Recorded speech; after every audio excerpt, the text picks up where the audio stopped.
नमस्कार दोस्तों, आपका स्वागत है अकेला व्यक्ति हर बार यूट्यूब चैनल पर। दोस्तों, ये एक बहुत प्रेरणादायक कहानी है। आपने निवेदन है कि अंत तक बने रहना।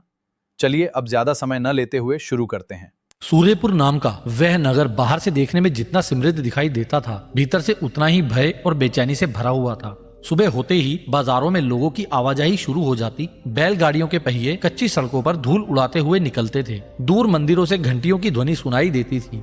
मसालों और तेल की गंध हवा में घुल जाती थी। लेकिन इन सब के बीच उस नगर के लोगों के मन में एक ऐसा भय था जो किसी राजा का नहीं, किसी डाकू का नहीं, बल्कि एक व्यापारी का था। उस व्यापारी का नाम था सेठ धनवीर। धनवीर का नाम सुनते ही लोगों के चेहरे बदल जाते थे। कुछ लोग उसके सामने सिर झुका लेते थे, कुछ रास्ता बदल लेते और कुछ मन ही मन उसे कोसते हुए आगे बढ़ जाते थे। नगर में शायद ही कोई ऐसा परिवार था जिसने कभी ना कभी उससे कर्ज ना लिया हो। किसी ने बेटी के विवाह के लिए, किसी ने बीमारी में दवा के लिए, किसी ने खेत बचाने के लिए, तो किसी ने भूख से बचने के लिए। लेकिन धनवीर के लिए लोगों की मजबूरी केवल एक अवसर थी, एक ऐसा अवसर जिससे वह और अधिक धन कमा सकता था। उसकी दुकान नगर के बीचों बीच थी। बहुत विशाल दुकान, बाहर भारी लकड़ी का दरवाजा जिसके ऊपर पीतल की नक्काशी थी। दुकान के भीतर बड़े बड़े संदूक रखे रहते थे जिसमें सोने चांदी के सिक्के भरे होते थे। दीवारों पर मोटे मोटे हिसाब के बही खाते टंगे रहते थे जिनमें नगर के आधे लोगों का जीवन कैद था। वहाँ हर आने वाला व्यक्ति ग्राहक नहीं होता था। अधिकांश लोग अपनी मजबूरी लेकर आते थे और लौटते समय अपनी आत्मा का एक हिस्सा वहीं छोड़ जाते थे। धनवीर सुबह होते ही दुकान पर बैठ जाता। उसके चेहरे पर हमेशा एक कठोरता रहती। उसकी आंखों में ना दया थी ना अपनापन। वह जब हिसाब लिखता तो ऐसा लगता मानो किसी इंसान का नहीं, किसी पत्थर का हृदय हो। लोग कांपते हुए उसके सामने बैठते और वह बहुत शांत स्वर में कहता, मैंने तुम्हें समय दिया था, अब समय पूरा हो चुका है, ब्याज बढ़ेगा। एक दिन दोपहर के समय एक बूढ़ा किसान उसकी दुकान पर आया। उसके कपड़े मैले थे, चेहरे पर थकान थी, आंखों में विनती थी, उनके हाथ कांप रहे थे। उसने धीरे से कहा, सेठ जी, इस बार फसल सूख गई, बस 1 महीने का समय और दे दीजिए, मैं आपका एक एक पैसा लौटा दूंगा। धनवीर ने बिना उसकी ओर देखे बही खाता खोला और बोला, तू यह बात पिछले महीने भी कह चुका है, लेकिन इस बार सच कह रहा हूँ सेठ जी। धनवीर ने पहली बार उसकी ओर देखा और उसकी आंखों में कोई संवेदना नहीं थी। उसने कठोर स्वर में कहा, सच में गरीब आदमी का भी सच उसकी गरीबी जैसा ही होता है। कमजोर, अगर पैसे नहीं हैं तो अपना खेत छोड़ दे। वह बूढ़ा व्यक्ति वहीं घुटनों पर बैठ गया।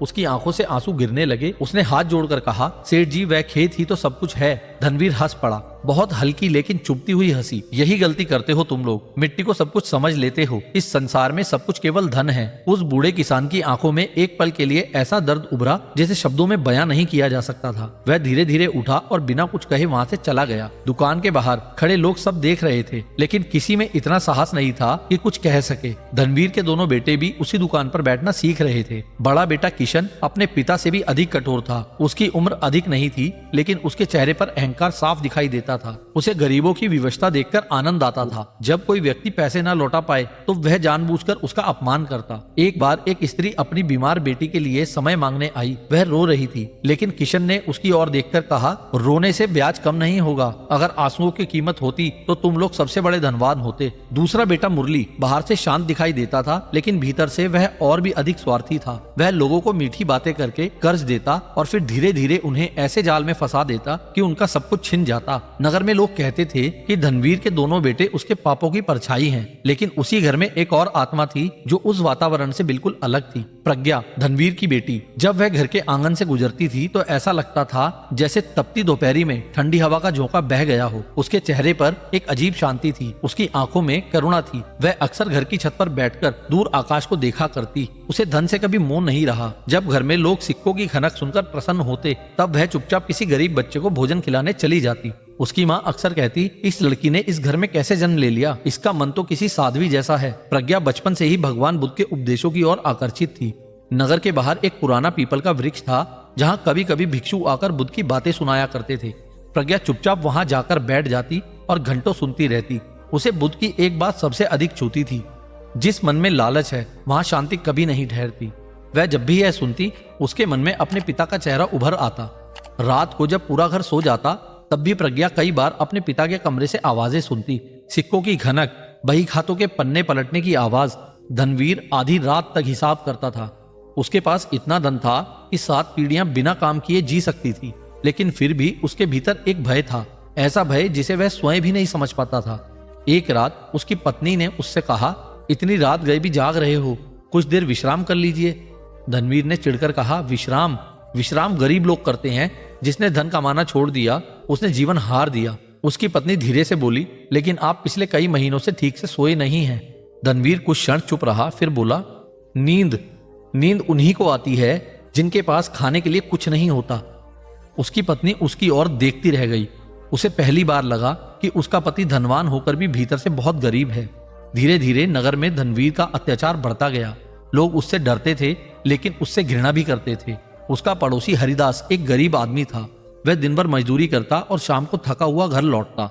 उसका छोटा सा घर धनवीर की हवेली के ठीक सामने था। हरिदास के घर में धन नहीं था, लेकिन वहां शांति थी। रात को जब धनवीर अपनी हवेली में करवटें बदलता रहता, तब हरिदास अपनी टूटी खाट पर गहरी नींद में सो जाता।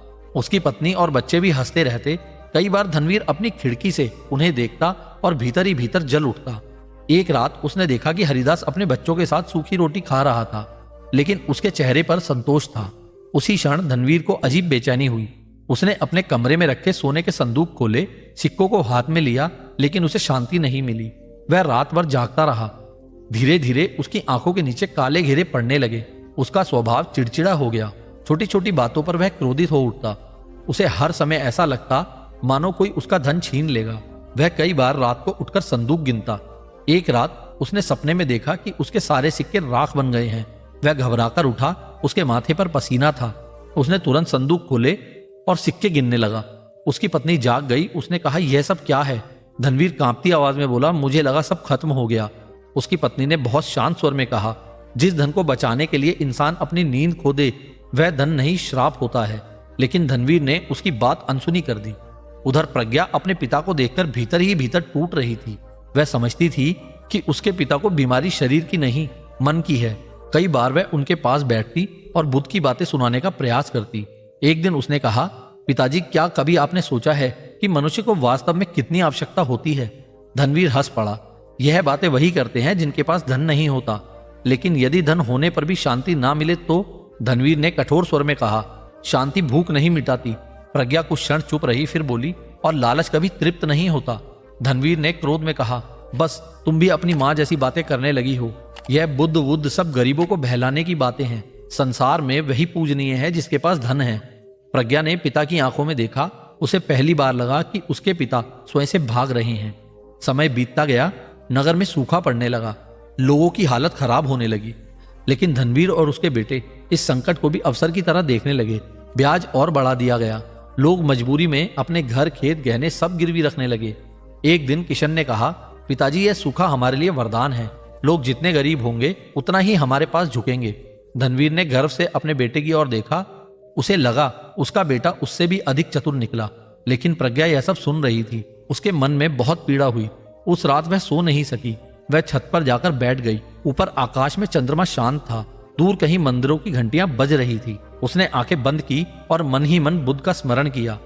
उसके भीतर एक ही प्रश्न उठ रहा था, क्या धन के पीछे भागता मन कभी शांत हो सकता है? और उसी रात हवेली के भीतर धनवीर फिर करवटें बदल रहा था। उसके पास रेशमी बिस्तर थे, सोने के संदूक थे, नौकर थे, प्रतिष्ठा थी, लेकिन नींद नहीं थी। उसे बार बार ऐसा लगता जैसे अंधेरे में कोई खड़ा उसे देख रहा हो, जैसे उन सभी लोगों की बद्दुआएं उसके कमरे की दीवारों में उतर आई हों। उसने आंखें बंद की, लेकिन उसे उन किसानों के चेहरे दिखाई देने लगे जिनसे उसने खेत छीन लिए थे। वह अचानक उठ बैठा। उसका हृदय तेजी से धड़क रहा था। उसे लगा जैसे उसके भीतर कोई खालीपन बढ़ता जा रहा है, ऐसा खालीपन जिसे संसार का कोई धन भर नहीं सकता। लेकिन वह यह समझ नहीं पा रहा था कि उसका सबसे बड़ा शत्रु कोई दूसरा नहीं, उसका अपना लालच था। समय कभी एक जैसा नहीं रहता। जिस प्रकार ऋतुएं बदलती हैं, उसी प्रकार मनुष्य के कर्म भी एक दिन उसके सामने खड़े हो जाते हैं। सूर्यपुर के लोग वर्षों से जिस भय में जी रहे थे, अब वही भय धीरे धीरे धनवीर के अपने जीवन में उतरने लगा था। लेकिन अहंकार मनुष्य को तब तक अंधा बनाए रखता है जब तक उसका सब कुछ टूट ना जाए। सूखे ने पूरे नगर को कमजोर कर दिया था। खेत सूख चुके थे, कुएं आधे खाली हो चुके थे और लोगों के घरों में अनाज कम पड़ने लगा था। लेकिन धनवीर की हवेली में अभी भी सोने के संदूक भरे पड़े थे। बाहर लोग भूख से तड़प रहे थे और भीतर उसके बेटे नई योजनाएं बना रहे थे कि किस प्रकार और अधिक ब्याज वसूला जाए। किशन अब पूरी तरह निर्दयी हो चुका था। उसके भीतर दया नाम की कोई भावना नहीं बची थी। उसे लगता था कि कठोर होना ही शक्ति है। वह नगर के गरीबों को इंसान नहीं, अवसर समझता था। जब कोई व्यक्ति उसके सामने हाथ जोड़कर खड़ा होता तो उसके चेहरे पर एक अजीब प्रकार का आनंद दिखाई देता। एक दिन दोपहर के समय एक युवक उसकी दुकान पर आया। उसकी माँ बीमार थी। उसने पहले भी धनवीर से कर्ज लिया था, लेकिन सूखे के कारण वह चुका नहीं पाया। वह कांपती आवाज में बोला, सेठ जी, मेरी माँ मर जाएगी, बस थोड़ा समय और दे दीजिए। किशन ने कठोर स्वर में कहा, समय? तुम्हें समय चाहिए या दया? युवक रो पड़ा, हम गरीब हैं सेठ जी, लेकिन धोखेबाज नहीं। किशन ने मेज पर हाथ मारते हुए कहा, गरीबी ही सबसे बड़ा धोखा है। तुम जैसे लोग मेहनत कम और बहाने ज्यादा करते हो। उस युवक की आंखों में अपमान की आग भर गई। वह धीरे से बोला, किसी की मजबूरी पर महल खड़ा करने वाले लोग कभी सुखी नहीं रहते। किशन क्रोध से उठ खड़ा हुआ और अपने नौकरों को उसे बाहर निकालने का आदेश दे दिया। उस दिन प्रज्ञा ने यह सब देखा। उसके भीतर बहुत गहरा दुख उठा। उसे पहली बार लगा कि उसका परिवार धन के नशे में मनुष्यता खो चुका है। रात को उसने अपनी माँ से कहा, माँ, इस घर में मुझे कभी कभी बहुत अंधेरा लगता है। उसकी माँ की आंखें भर आई। उसने धीरे से कहा, बेटी, जहां धन करुणा से बड़ा हो जाए वहां अंधेरा ही बसता है। उधर धनवीर की बेचैनी और बढ़ती जा रही थी। उसे कई कई रातों तक नींद नहीं आती। कभी वह आधी रात को उठकर संदूक गिनने लगता, कभी नौकरों पर चिल्लाने लगता, कभी बिना कारण क्रोधित हो जाता। उसे हर समय ऐसा लगता जैसे कोई अनिष्ट होने वाला था। एक रात वह अचानक चीखते हुए उठा। उसकी पत्नी घबरा गई। उसने देखा कि धनवीर का पूरा शरीर पसीने से भीगा हुआ था। उसने बोला, क्या हुआ? धनवीर कांपती आवाज में बोला, मैंने देखा कोई मेरे सारे सिक्के आग में फेंक रहा था और लोग हंस रहे थे। उसकी पत्नी ने शांत स्वर में कहा, जिस धन में लोगों के आंसू मिले हों वह एक दिन जलता ही है। लेकिन धनवीर अब भी अपनी गलती स्वीकार करने को तैयार नहीं था। वह भीतर से टूट रहा था पर बाहर से और कठोर बनता जा रहा था। धीरे धीरे नगर के लोगों के मन में विद्रोह जन्म लेने लगा। लोग धनवीर से घृणा करने लगे थे। कई परिवार रातों रात नगर छोड़कर भागने लगे ताकि उसका कर्ज और अपमान से बच सके। लेकिन धनवीर को इसका अभ्यास नहीं था। उसे लगता था कि लोग डरकर कहीं नहीं जा सकते। एक दिन सुबह जब वह दुकान पर पहुंचा तो उसका चेहरा अचानक उतर गया। कई बही खातों के नाम के सामने अब केवल खालीपन था। जिन लोगों पर सबसे अधिक कर्ज था वे अपने घर छोड़कर भाग चुके थे। किशन क्रोध से भर उठा। उसने चिल्लाकर कहा, उसे ढूंढ कर लाओ, कोई हमारा पैसा लेकर भाग नहीं सकता। मुरली भी घबराया हुआ था। पहली बार उसे समझ आया कि धन हमेशा लौटकर नहीं आता, लेकिन यह तो केवल शुरुआत थी। कुछ ही दिनों बाद एक ऐसी घटना हुई जिसने धनवीर के जीवन की नींव ही हिला दी। किशन एक किसान के घर गया था जिससे उसने बहुत अधिक ब्याज मांगा था। किसान कई दिनों से परेशान था। उसकी पत्नी बीमार थी, बच्चे भूखे थे, लेकिन किशन ने उसकी एक ना सुनी। उसने सबके सामने उसका अपमान किया और उसका घर उससे छीन लेने की धमकी दी थी। उस अपमान के बाद उस किसान ने उसी रात आत्महत्या कर ली। नगर में आग की तरह यह बात फैल गई। लोगों के भीतर वर्षों से दबा हुआ क्रोध अब फूटने लगा। कई लोगों ने धनवीर के परिवार को शाप देना शुरू कर दिया। बाजारों में लोग धीरे धीरे उनके खिलाफ बातें करने लगे। लेकिन सबसे भयानक घटना अभी बाकी थी। एक रात किशन कुछ लोगों के साथ कर्ज वसूलने बाहर गया। रास्ता जंगल से होकर गुजरता था। वहां कुछ ऐसे लोग छिपे बैठे थे जिनका सब कुछ ब्याज के कारण बर्बाद हो चुका था। उनके भीतर बदले की आग थी। उस रात जंगल में क्या हुआ कोई ठीक से नहीं जान पाया। सुबह केवल किशन का घायल शरीर मिला। वह जीवित नहीं था। जब उसकी लाश हवेली में लाई गई तो पहली बार धनवीर के पैरों तले जमीन खिसक गई। उसका चेहरा सफेद पड़ गया। उसकी आंखें पत्थर की तरह जड़ हो गई थी। उसने अपने बेटे को हिलाया, पुकारा, लेकिन कोई उत्तर नहीं मिला। उसकी पत्नी फूट फूट कर रोने लगी। मुरली भय से कांप रहा था, लेकिन सबसे अधिक शांत प्रज्ञा थी। उसकी आंखों में आंसू थे पर उनमें एक गहरा सत्य भी था। उसे समझ आ गया था कि कर्म लौटकर आ चुके हैं। उस रात हवेली में कोई नहीं सोया, लेकिन सबसे अधिक भयावह स्थिति धनवीर की थी। वह अपने कमरे में अकेला बैठा रहा। पहली बार उसके हाथ कांप रहे थे। उसे लग रहा था जैसे उसके चारों ओर अंधेरा फैल गया हो। वह अपने बेटे के चेहरे को भूल नहीं पा रहा था। उसे याद आने लगे वे सभी लोग जिनके घर उसने उजाड़े थे। उसे याद आने लगे वे आंसू जिन्हें उसने कभी महत्व नहीं दिया। उसे पहली बार अपने भीतर भय नहीं अपराध दिखाई देने लगा। दिन बीतते गए। नगर के लोग अब खुलकर धनवीर से दूर होने लगे। उसके कई नौकर काम छोड़कर चले गए। जिन लोगों को उसने कर्ज दिया था वे या तो नगर छोड़ चुके थे या उसके खिलाफ हो चुके थे। धीरे धीरे उसका व्यापार टूटने लगा। मुरली भी भयभीत रहने लगा। वह अब पहले जैसा कठोर नहीं रहा था। उसे हर समय लगता था कि कहीं उसका भी वही अंत ना हो। एक रात धनवीर अकेला बैठा रो रहा था। उसकी आंखों के नीचे काले घेरे थे। चेहरा बूढ़ा लगने लगा था। उसके सामने सोने के संदूक रखे थे, लेकिन अब वे उसे ढांढस नहीं दे पा रहे थे। तभी प्रज्ञा धीरे से उसके पास आई। बहुत देर तक वह चुप खड़ी रही। फिर उसने कहा, पिताजी, अब समझ आया कि धन सब कुछ नहीं होता। धनवीर की आंखों से आंसू बह निकले। वह टूट चुकी आवाज में बोला, मैंने क्या खो दिया प्रज्ञा, मैंने क्या कर दिया? प्रज्ञा उसके पास बैठ गई। उसने पहली बार अपने पिता का हाथ पकड़ा, वह हाथ जो जीवन भर केवल धन पकड़ता रहा था, आज कांप रहा था। पिताजी, अभी देर नहीं हुई है, धनवीर ने कमजोर स्वर में पूछा। क्या मेरे जैसे व्यक्ति को भी शांति मिल सकती है?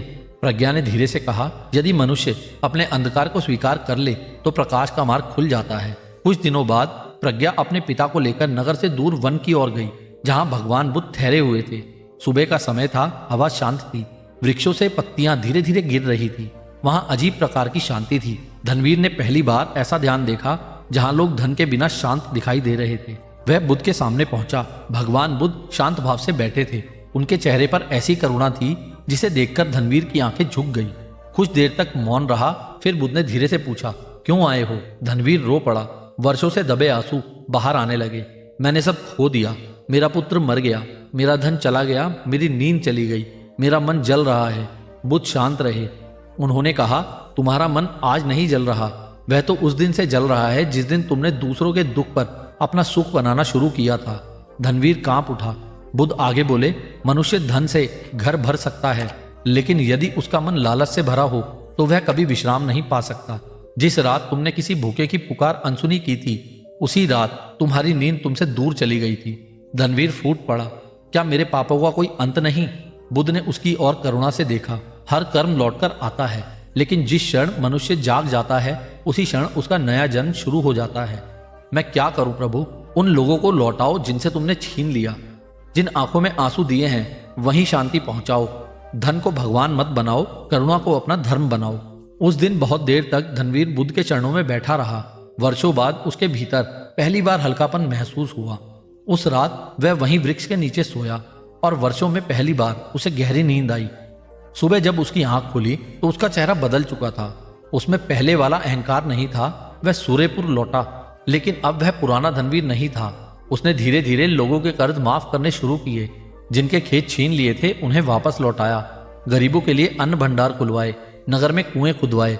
जिन घरों में उसने अंधेरा फैलाया था वहां दीप जलाए गए। लोग पहले विश्वास नहीं कर पाए, लेकिन समय के साथ उन्हें समझ आया कि वह सचमुच बदल चुका है। धीरे धीरे उसका व्यापार फिर बढ़ने लगा। लोग अब उससे डरते नहीं थे, वे सम्मान करते थे। और इस बार उसके धन में लोगों की बद्दुआ नहीं थी, आशीर्वाद शामिल थे।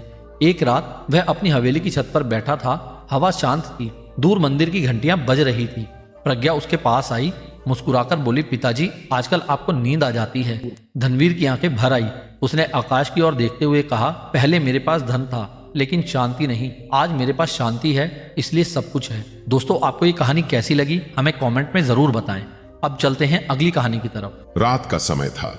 आसमान में बादल तो थे, लेकिन उनमें बारिश नहीं थी। हवा सूखी थी और गांव कुंडेश्वर की गलियों में ऐसा सन्नाटा फैला था जैसे यहां लोग नहीं, सिर्फ थकी हुई सांसें रहती हों। दूर कहीं एक कुत्ता रो रहा था और बीच बीच में किसी बच्चे के खांसने की आवाज सुनाई दे जाती थी। गांव के बाहर एक पुराना पीपल का पेड़ था। उसके नीचे एक बूढ़ा आदमी बैठा कांप रहा था। उसके हाथ में पीतल का छोटा कटोरा था, लेकिन कटोरा खाली था। उसकी आंखें गांव की सबसे बड़ी दुकान की तरफ टिकी थीं। वह दुकान थी लाला शिव प्रसाद राशन भंडार। पूरा गांव उसी दुकान पर निर्भर था। सरकारी अनाज हो, गेहूं हो, चावल हो या तेल, सब कुछ वहीं से मिलता था। लेकिन पिछले कुछ महीनों से गांव में एक अजीब डर फैल गया था। लोग धीरे धीरे भूखे रहने लगे थे। राशन कम मिलने लगा था। कई घरों में चूल्हे बुझ चुके थे। फिर भी शिव प्रसाद का गोदाम पहले से ज्यादा भरता जा रहा था। उस रात बूढ़ा आदमी बहुत देर तक दुकान को देखता रहा। उसकी आंखों में उम्मीद थी कि शायद दुकान खुले और उसे थोड़ा आटा मिल जाए। लेकिन तभी दुकान का दरवाजा खुला। अंदर से शिव प्रसाद बाहर निकला। मोटा शरीर, सफेद कपड़े, माथे पर बड़ा तिलक और हाथ में चांदी की माला। उसे देखकर कोई भी कह देता कि यह बहुत धार्मिक आदमी है, लेकिन उसकी आंखों में दया नहीं थी। उसने बूढ़े को देखा और चिढ़कर बोला, अबे फिर आ गया तू? बूढ़े ने कांपती आवाज में कहा, लाला जी, 2 दिन से कुछ नहीं खाया, थोड़ा आटा दे दो। शिव प्रसाद ने हंसते हुए कहा, मुफ्त में बांटूं क्या सबको? चल भाग यहां से, मैं पैसे दे दूंगा। अगले हफ्ते? अगले हफ्ते? शिव प्रसाद गुस्से से बोला, तुम गरीबों का यही रोना है, पहले लेते हो फिर मर जाते हो। बूढ़ा चुप हो गया। कुछ पल बाद वह धीरे धीरे उठकर जाने लगा, लेकिन तभी उसका शरीर लड़खड़ाया और वह वहीं जमीन पर गिर पड़ा। शिव प्रसाद कुछ सेकंड उसे देखता रहा, फिर नौकर को आवाज दी, अरे माधव, इसे यहां से हटाओ, सुबह लोग देखेंगे तो तमाशा होगा। नौकर माधव दौड़कर आया। उसने बूढ़े की नब्ज देखी, उसकी आंखें फैल गईं। लाला जी, ये तो मर गया। शिव प्रसाद का चेहरा एक पल को सख्त हुआ, लेकिन अगले ही पल उसने ठंडे स्वर में कहा, तो क्या करूं, जिंदा कर दूं? माधव अंदर तक कांप गया। उस रात गांव में किसी को पता नहीं चला कि एक आदमी भूख से मर गया था। सुबह सूरज निकला, गांव में फिर वही लाइनें लग गईं। औरतें खाली थैले लेकर खड़ी थीं, बच्चे अपनी माओं का हाथ पकड़े हुए थे।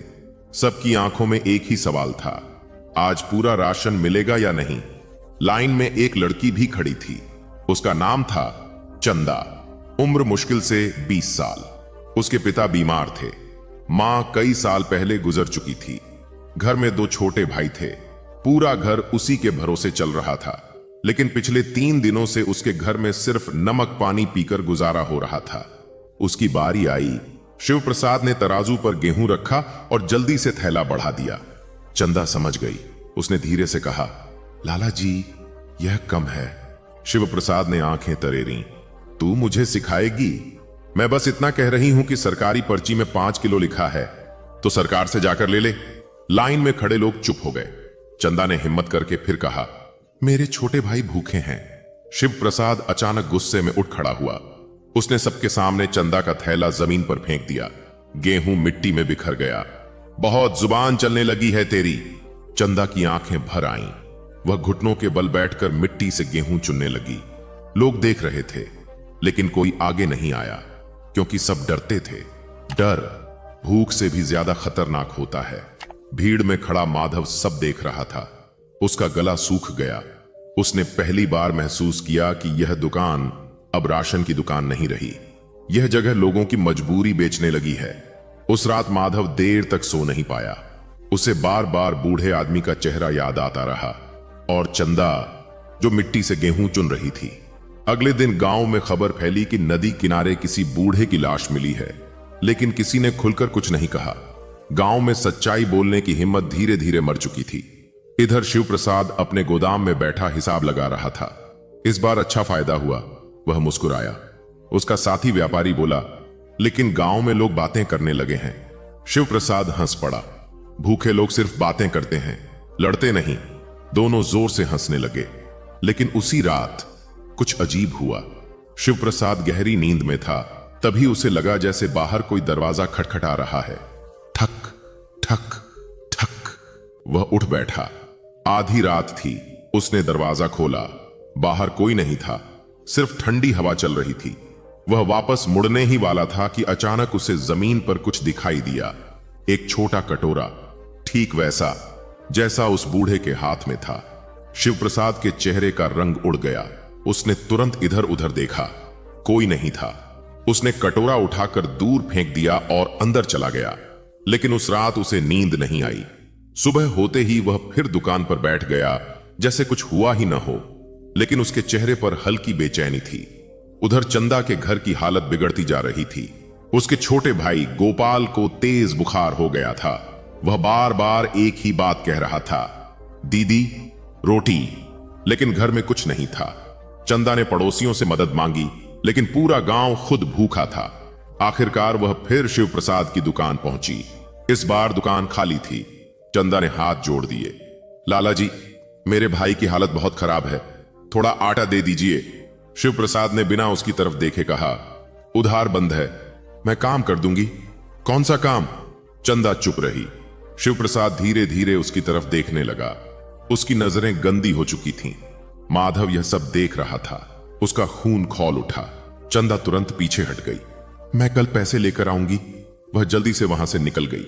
माधव ने पहली बार शिव प्रसाद से कहा, लाला जी इतना मत गिरिए। शिव प्रसाद ने उसे घूरा। तुझे नौकरी करनी है या प्रवचन देना है? माधव चुप हो गया। लेकिन उस दिन से उसके भीतर बगावत शुरू हो चुकी थी। उसी शाम गांव में खबर फैली, भगवान बुद्ध कुंडेश्वर आने वाले हैं। पूरा गांव जैसे अचानक जाग उठा।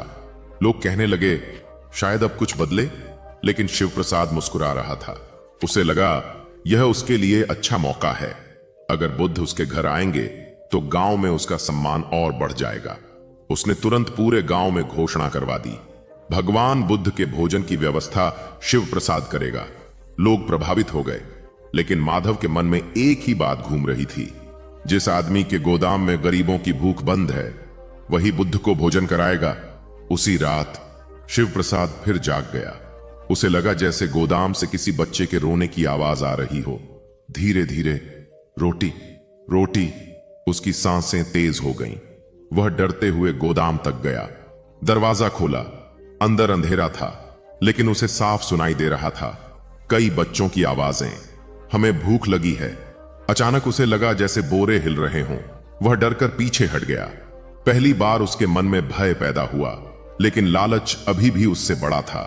अगली सुबह भगवान बुद्ध गांव पहुंचे। साधारण वस्त्र, शांत चेहरा, लेकिन आंखों में ऐसा प्रकाश जिसे देखकर लोग खुद ब खुद शांत हो जाते थे। पूरा गांव उनके पीछे चलने लगा। शिव प्रसाद आगे बढ़ा, भगवान मेरे घर पधारिए। लेकिन बुद्ध ने उसकी तरफ नहीं देखा। उन्होंने सिर्फ इतना पूछा, इस गांव में सबसे ज्यादा दुखी कौन है? पूरा गांव चुप हो गया। और तभी भीड़ के पीछे खड़ी चंदा की आंखों से आंसू लगातार बह रहे थे। उसने उन्हें छिपाने की कोशिश की, लेकिन भगवान बुद्ध की दृष्टि उससे छिप नहीं सकी। वे धीरे धीरे उसकी ओर बढ़े। पूरा गांव शांत हो गया, यहां तक कि हवा भी जैसे थम गई थी। बुद्ध उसके सामने आकर रुक गए। तुम रो क्यों रही हो पुत्री? चंदा कुछ बोल नहीं पाई। उसके होंठ कांप रहे थे। कई दिनों की भूख, अपमान और डर उसके भीतर जमा था। वह केवल इतना कह सकी, क्योंकि इस गांव में गरीब होना सबसे बड़ा अपराध है। यह सुनते ही भीड़ में खामोशी और गहरी हो गई। शिव प्रसाद के चेहरे पर हल्का तनाव आया, लेकिन उसने तुरंत मुस्कुराने की कोशिश की। भगवान, गरीब लोग दुख में अक्सर बड़ी बातें कह देते हैं। बुद्ध ने पहली बार उसकी तरफ देखा। वह नजर शांत थी, लेकिन इतनी गहरी कि शिव प्रसाद के भीतर तक उतर गई। और अमीर लोग? बुद्ध ने पूछा। वे अपने दुख छिपाने के लिए क्या करते हैं? शिव प्रसाद एक पल के लिए चुप हो गया। उसने बात बदलते हुए कहा, भगवान पहले भोजन कर लीजिए, फिर गांव की समस्या भी सुन लीजिएगा। लेकिन बुद्ध वहीं खड़े रहे। उन्होंने आसपास खड़े लोगों की ओर देखा। सबके चेहरे पर डर था। कोई खुलकर कुछ नहीं कह रहा था, जैसे पूरे गांव की आवाज किसी ने बंद कर दी हो। तभी भीड़ में खड़ा माधव आगे आया। उसके हाथ कांप रहे थे। शिव प्रसाद ने उसे घूरा। वह समझ गया कि अगर माधव ने कुछ कहा तो उसका राज खुल सकता है, लेकिन माधव अब डरते डरते थक चुका था। उसने धीमे स्वर में कहा, भगवान इस गांव में लोग भूख से मर रहे हैं। भीड़ में हलचल हुई। शिव प्रसाद चिल्लाया, झूठ! माधव की आंखें लाल हो गईं। झूठ? उसने पहली बार ऊंची आवाज में कहा, जिस बूढ़े को आपने दुकान से भगाया था वह नदी किनारे मरा मिला था। गांव वाले एक दूसरे को देखने लगे। कई लोगों की आंखें झुक गईं। सच्चाई सब जानते थे, लेकिन पहली बार किसी ने खुलकर बोला था। शिव प्रसाद गुस्से से कांपने लगा। तू नौकरी भूल गया है माधव? नौकरी याद रही होती, माधव बोला, तो इंसानियत मर जाती। पूरा वातावरण भारी हो चुका था, लेकिन बुद्ध अब भी शांत थे। उन्होंने सिर्फ इतना कहा, आज रात मैं इसी गांव में रुकूंगा। उस रात कुंडेश्वर गांव अजीब बेचैनी में डूबा था। लोग अपने घरों में बैठकर उसी घटना की चर्चा कर रहे थे। वर्षों बाद किसी ने शिव प्रसाद के खिलाफ आवाज उठाई थी। उधर शिव प्रसाद अपने कमरे में अकेला बैठा था। उसके सामने सोने की थाली में भोजन रखा था। घी की खुशबू पूरे कमरे में फैल रही थी, लेकिन आज पहली बार उसे भोजन देखकर भूख नहीं लग रही थी। बार बार वही शब्द उसके कानों में गूंज रहे थे, जिस बूढ़े को आपने दुकान से भगाया था। उसने झुंझलाकर पानी पिया। सब मेरे खिलाफ हो रहे हैं, वह बड़बड़ाया। तभी बाहर हवा तेज चलने लगी। दरवाजा अपने आप चर्रर की आवाज के साथ खुल गया। शिव प्रसाद चौंक उठा। उसने देखा दरवाजे पर कोई नहीं था, लेकिन जमीन पर फिर वही पीतल का कटोरा रखा था। इस बार कटोरे में गेहूं के कुछ दाने पड़े थे और उन दानों पर लाल रंग के धब्बे थे। शिव प्रसाद का गला सूख गया। वह डरते हुए पीछे हटने लगा। अचानक उसे लगा जैसे कमरे में किसी बच्चे की धीमी आवाज गूंज रही हो। हमें भूख लगी है। उसने घबराकर चारों तरफ देखा, कोई नहीं, लेकिन आवाज अब और पास आ रही थी। हमें भूख लगी है। शिव प्रसाद ने चीख कर कटोरा उठाया और दीवार पर दे मारा। कटोरा घूमता हुआ जमीन पर गिरा, लेकिन आवाज बंद नहीं हुई। वह पूरी रात जागता रहा। सुबह उसकी आंखों के नीचे काले घेरे थे। उधर चंदा के घर में स्थिति और खराब हो चुकी थी। गोपाल का बुखार तेज था, उसका शरीर तप रहा था। वह बेसुध होकर बार बार एक ही शब्द बोल रहा था, रोटी। चंदा की आंखें सूज चुकी थीं। उसने पूरी रात उसके सिर पर गीला कपड़ा रखा था, लेकिन भूख बीमारी से ज्यादा खतरनाक होती है। सुबह होते ही वह फिर बाहर निकली, लेकिन इस बार राशन मांगने नहीं, काम ढूंढने। वह खेतों में गई, घरों में गई, लेकिन हर जगह एक ही जवाब मिला, हम खुद मुश्किल में हैं। थकी हुई चंदा आखिर गांव के बाहर पीपल के पेड़ के नीचे बैठ गई। वहीं भगवान बुद्ध शांत बैठे थे। उन्होंने चंदा को देखा। तुम्हारे भीतर बहुत डर है। चंदा रो पड़ी। डर नहीं भगवान, हार है।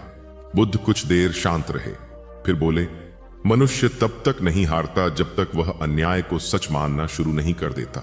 चंदा ने पहली बार उनकी आंखों में देखा।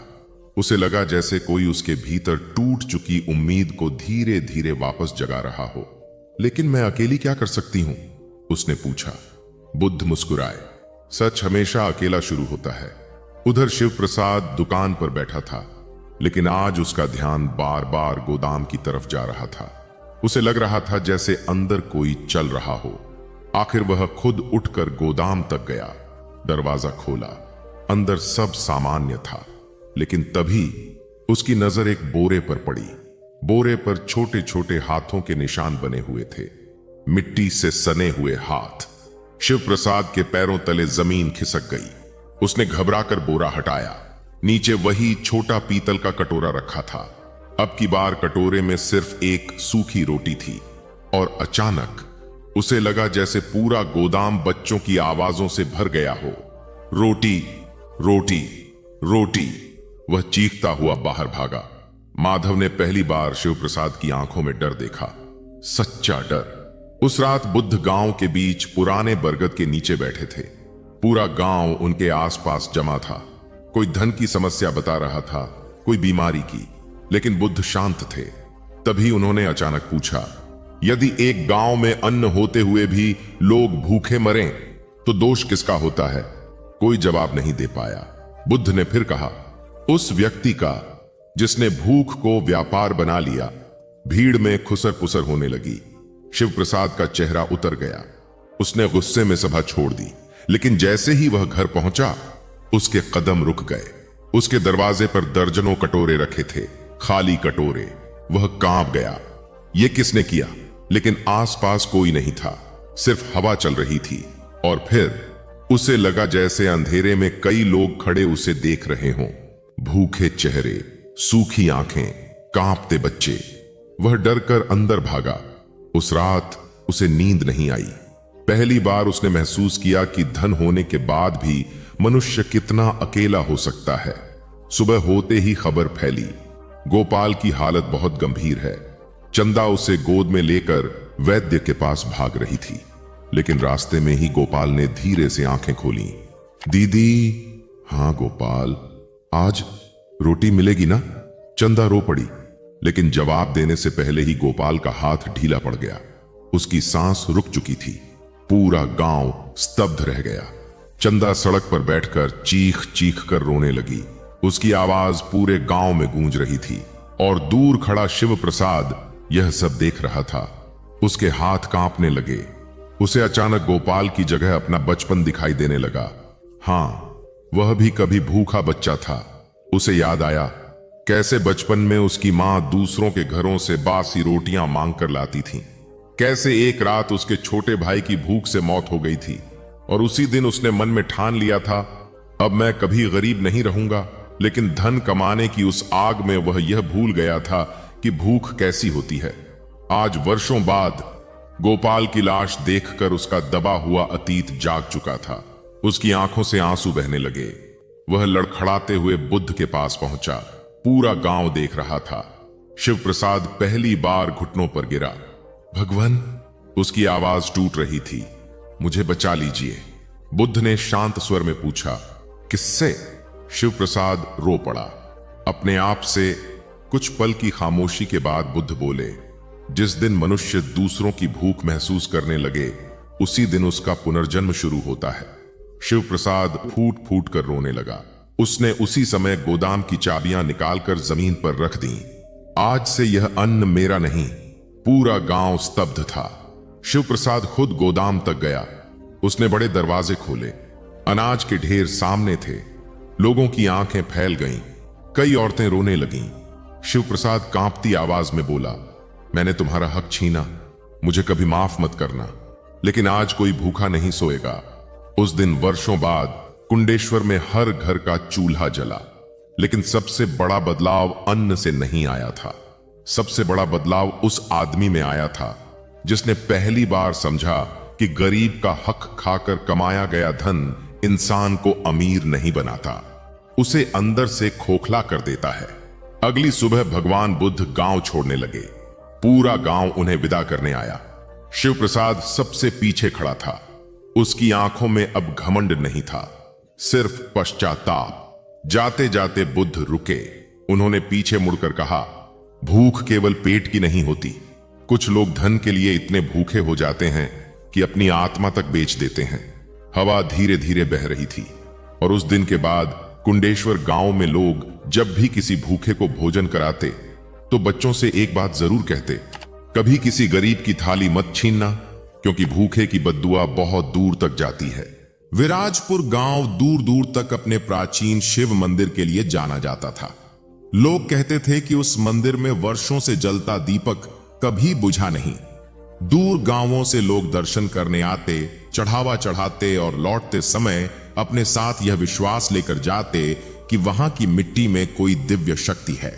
लेकिन सच हमेशा वैसा नहीं होता जैसा दूर से दिखाई देता है। मंदिर जितना भव्य था, उसके पीछे का गांव उतना ही गरीब था। मंदिर की ऊंची पत्थर की दीवारों के बाहर कई घर ऐसे थे जहां 2 वक्त का भोजन भी मुश्किल से बनता था। बारिश कम होने लगी थी। खेत सूख रहे थे। गरीब लोग अपने बच्चों के लिए अनाज जुटाने में लगे रहते, जबकि मंदिर के भीतर सोने चांदी के दान के ढेर बढ़ते जा रहे थे। मंदिर का मुख्य पुजारी था पंडित देवशरण। लंबा दुबला शरीर, सफेद दाढ़ी, माथे पर बड़ा चंदन तिलक और आवाज इतनी मधुर कि लोग उसकी बातों को भगवान का वचन मानते थे। गांव में कोई बीमार पड़ता तो देवशरण पूजा करवाता, कोई शादी होती तो वही मंत्र पढ़ता, कोई मर जाता तो अंतिम संस्कार भी वही कराता। लोग उसे संत समान मानते थे, लेकिन हर इंसान के भीतर एक ऐसा कोना होता है जहां वह दुनिया को झांकने नहीं देता। देवशरण के भीतर भी ऐसा ही एक अंधेरा था। उसकी पत्नी का नाम था कमला। कमला शांत स्वभाव की स्त्री थी। वर्षों से वह अपने पति के चेहरे को पढ़ते पढ़ते इतनी समझदार हो चुकी थी कि उसकी आंखों के पीछे छिपा डर भी पहचान लेती थी। पिछले कुछ महीनों से उसने महसूस किया था कि देवशरण रात में अक्सर अचानक जाग जाता है। कभी मंदिर के पीछे अकेले चला जाता, कभी घंटों बैठा किसी गहरी सोच में खोया रहता। लेकिन जब भी कमला पूछती, क्या बात है, देवशरण हमेशा मुस्कुरा देता, कुछ नहीं। उनका बेटा था मोहन, 24 वर्ष का युवक, शांत लेकिन भीतर से बेचैन। वह बचपन से मंदिर में बड़ा हुआ था, लेकिन अब उसे लगने लगा था कि मंदिर धीरे धीरे पूजा का स्थान कम और धन का केंद्र ज्यादा बनता जा रहा है। उसे सबसे ज्यादा तकलीफ तब होती जब गरीब लोग मंदिर में मदद मांगने आते और बदले में उन्हें केवल उपदेश मिलते। एक शाम उसने अपने पिता से कहा, पिताजी, मंदिर के भंडार में इतना अन्न रखा है, फिर भी बाहर बच्चे भूखे क्यों हैं? देवशरण कुछ पल चुप रहा, फिर बोला, मंदिर नियमों से चलता है बेटा, भावनाओं से नहीं। मोहन ने पहली बार पिता की आंखों में देखकर कहा, जहां इंसानियत नियमों से हार जाए वहां भगवान नहीं रहते। देवशरण का चेहरा कठोर हो गया। तुम अभी दुनिया नहीं समझते। मोहन चुप हो गया, लेकिन उसके भीतर सवाल बढ़ते जा रहे थे। देवशरण की बेटी थी किरण, उम्र 19 वर्ष, शांत और दयालु। मंदिर आने वाले गरीब बच्चों को चुपके से भोजन दे देती थी। उसे लगता था कि भगवान को फूलों से ज्यादा भूखे इंसानों की जरूरत होती है। मंदिर में एक और व्यक्ति था, हरिनाथ। वह वर्षों से मंदिर का सेवक था। झुकी हुई कमर, थकी आंखें और चेहरे पर हमेशा अजीब डर। हरिनाथ बहुत कम बोलता था, लेकिन वह मंदिर के हर कोने और हर रहस्य को जानता था। एक दिन दोपहर के समय जब तेज धूप पूरे गांव को जला रही थी, मंदिर के मुख्य द्वार पर एक बूढ़ा आदमी दिखाई दिया। उसके कपड़े मिट्टी से सने थे, सिर पर पुरानी पगड़ी और हाथ में एक बड़ा मिट्टी का मटका। वह धीरे धीरे चलता हुआ मंदिर के भीतर आया। लोग उसे देखकर हंसने लगे। लगता है कोई कुम्हार है। बूढ़ा सीधे देवशरण के सामने जाकर रुका। उसकी आंखें अजीब थीं, बहुत शांत, लेकिन भीतर कुछ छिपाए हुए। उसने मटका जमीन पर रखा और बोला, पंडित जी, इसे मंदिर में रख लीजिए। देवशरण ने मटके को देखा। साधारण मिट्टी का मटका। इसमें क्या है? बूढ़ा हल्का मुस्कुराया। सच्चाई। लोग हंस पड़े। देवशरण ने भी मुस्कुराकर कहा, मिट्टी के मटके में सच्चाई? बूढ़ा बोला, हां, यह मटका उस जगह टिकता नहीं जहां झूठ दबा हो। मंदिर में खामोशी फैल गई। देवशरण का चेहरा एक पल के लिए बदल गया, लेकिन अगले ही पल उसने खुद को संभाल लिया। तुम्हारा नाम क्या है? भैरव। और तुम यह मटका यहां क्यों छोड़ना चाहते हो? भैरव ने मंदिर की दीवारों की तरफ देखा, फिर धीमे स्वर में बोला, क्योंकि कुछ आवाजें मिट्टी जल्दी सुन लेती हैं। इतना कहकर वह चला गया। लोग उसका मजाक उड़ाते रहे, लेकिन हरिनाथ का चेहरा पीला पड़ चुका था। उस रात मंदिर में पहली अजीब घटना हुई। आधी रात को अचानक घंटियां बजने लगीं। हरिनाथ घबरा कर उठा। उसने देखा मंदिर खाली था, हवा भी नहीं चल रही थी, लेकिन घंटियां लगातार बज रही थीं। देवशरण भी बाहर आ गया। दोनों ने इधर उधर देखा। तभी उनकी नजर उस मटके पर पड़ी। उसके भीतर से पानी गिरने की आवाज आ रही थी। देवशरण धीरे धीरे आगे बढ़ा। मटके में झांका। वह पूरा पानी से भरा हुआ था, जबकि शाम तक वह खाली था। हरिनाथ डर गया। पंडित जी, इसे मंदिर से बाहर फेंक दीजिए। देवशरण गुस्से में बोला। चुप रहो। लेकिन सच यह था कि उसके अपने हाथ कांप रहे थे। अगले दिन गांव में खबर फैल गई, मंदिर का मटका अपने आप भर जाता है। लोग दूर दूर से देखने आने लगे। कुछ उसे चमत्कार कहने लगे, कुछ श्राप। मगर असली बदलाव धीरे धीरे शुरू हुआ। उस रात देवशरण सो नहीं पाया। उसे बार बार लगा जैसे कोई उसके कमरे के बाहर चल रहा हो। वह बाहर निकला, कोई नहीं था। लेकिन जब उसकी नजर मंदिर के आंगन पर गई तो वह जम गया। मटका ठीक उसके कमरे के सामने रखा था, जबकि शाम को वह गर्भगृह के पास था। देवशरण की सांसें तेज हो गईं। उसने तुरंत हरिनाथ को बुलाया। तूने इसे यहां रखा? हरिनाथ कांपते हुए बोला, नहीं पंडित जी, मैं तो मंदिर बंद करके सो गया था। दोनों कुछ पल उस मटके को देखते रहे। फिर अचानक मटके के भीतर से आवाज आई, जैसे अंदर पानी नहीं, कोई रो रहा हो। देवशरण का गला सूख गया। उस रात पहली बार उसके मन में वह पुराना डर लौट आया, जिसे वह वर्षों से दबाए बैठा था। अगले कई दिनों तक अजीब घटनाएं होती रहीं। कभी मंदिर के दीपक अपने आप बुझ जाते, कभी मटका गर्म हो जाता, कभी उसके आसपास मिट्टी गीली मिलती जैसे किसी ने आंसू बहाए हों। किरण ने एक दिन अपनी मां से कहा, मां, मुझे रात में मंदिर से किसी आदमी के रोने की आवाज आती है। कमला ने उसे डांट दिया, ऐसी बातें मत करो। लेकिन सच यह था कि वह खुद भी डरने लगी थी। उधर मोहन का गुस्सा बढ़ता जा रहा था। उसने देखा कि लोग मटके के डर से और ज्यादा चढ़ावा चढ़ाने लगे हैं। देवशरण अब लोगों से कहने लगा, मटका देवताओं का संकेत है, मंदिर की विशेष पूजा करनी होगी। गरीब लोग अपने गहने तक चढ़ाने लगे। मोहन यह सब देखकर टूट गया। डर को भी धन कमाने का साधन बना दिया आपने। देवशरण गुस्से में चिल्लाया, तुम सीमा पार कर रहे हो। मोहन पहली बार ऊंची आवाज में बोला, नहीं पिताजी, सीमा आपने पार की है। कमला घबरा गई। घर में पहली बार इतना बड़ा झगड़ा हुआ था। उस रात देवशरण अकेला मंदिर में बैठा था। चारों तरफ अंधेरा, सिर्फ दीपक की हल्की लौ और सामने वही मटका। वह उसे घूर रहा था। अचानक मटके के भीतर से धुएं जैसी हल्की परत उठने लगी। देवशरण डर कर पीछे हटा। फिर उसने धीरे धीरे मटके के अंदर झांका। उसकी आंखें फैल गईं। मटके में पानी नहीं था, राख भरी हुई थी, काली राख। और उस राख के बीच चमक रही थी एक सोने की अंगूठी। देवशरण के हाथ कांपने लगे। उसने अंगूठी उठाई और अगले ही पल उसके चेहरे का रंग उड़ गया। वह वही अंगूठी थी जो 20 वर्ष पहले उसके सबसे करीबी मित्र विष्णु पहना करता था।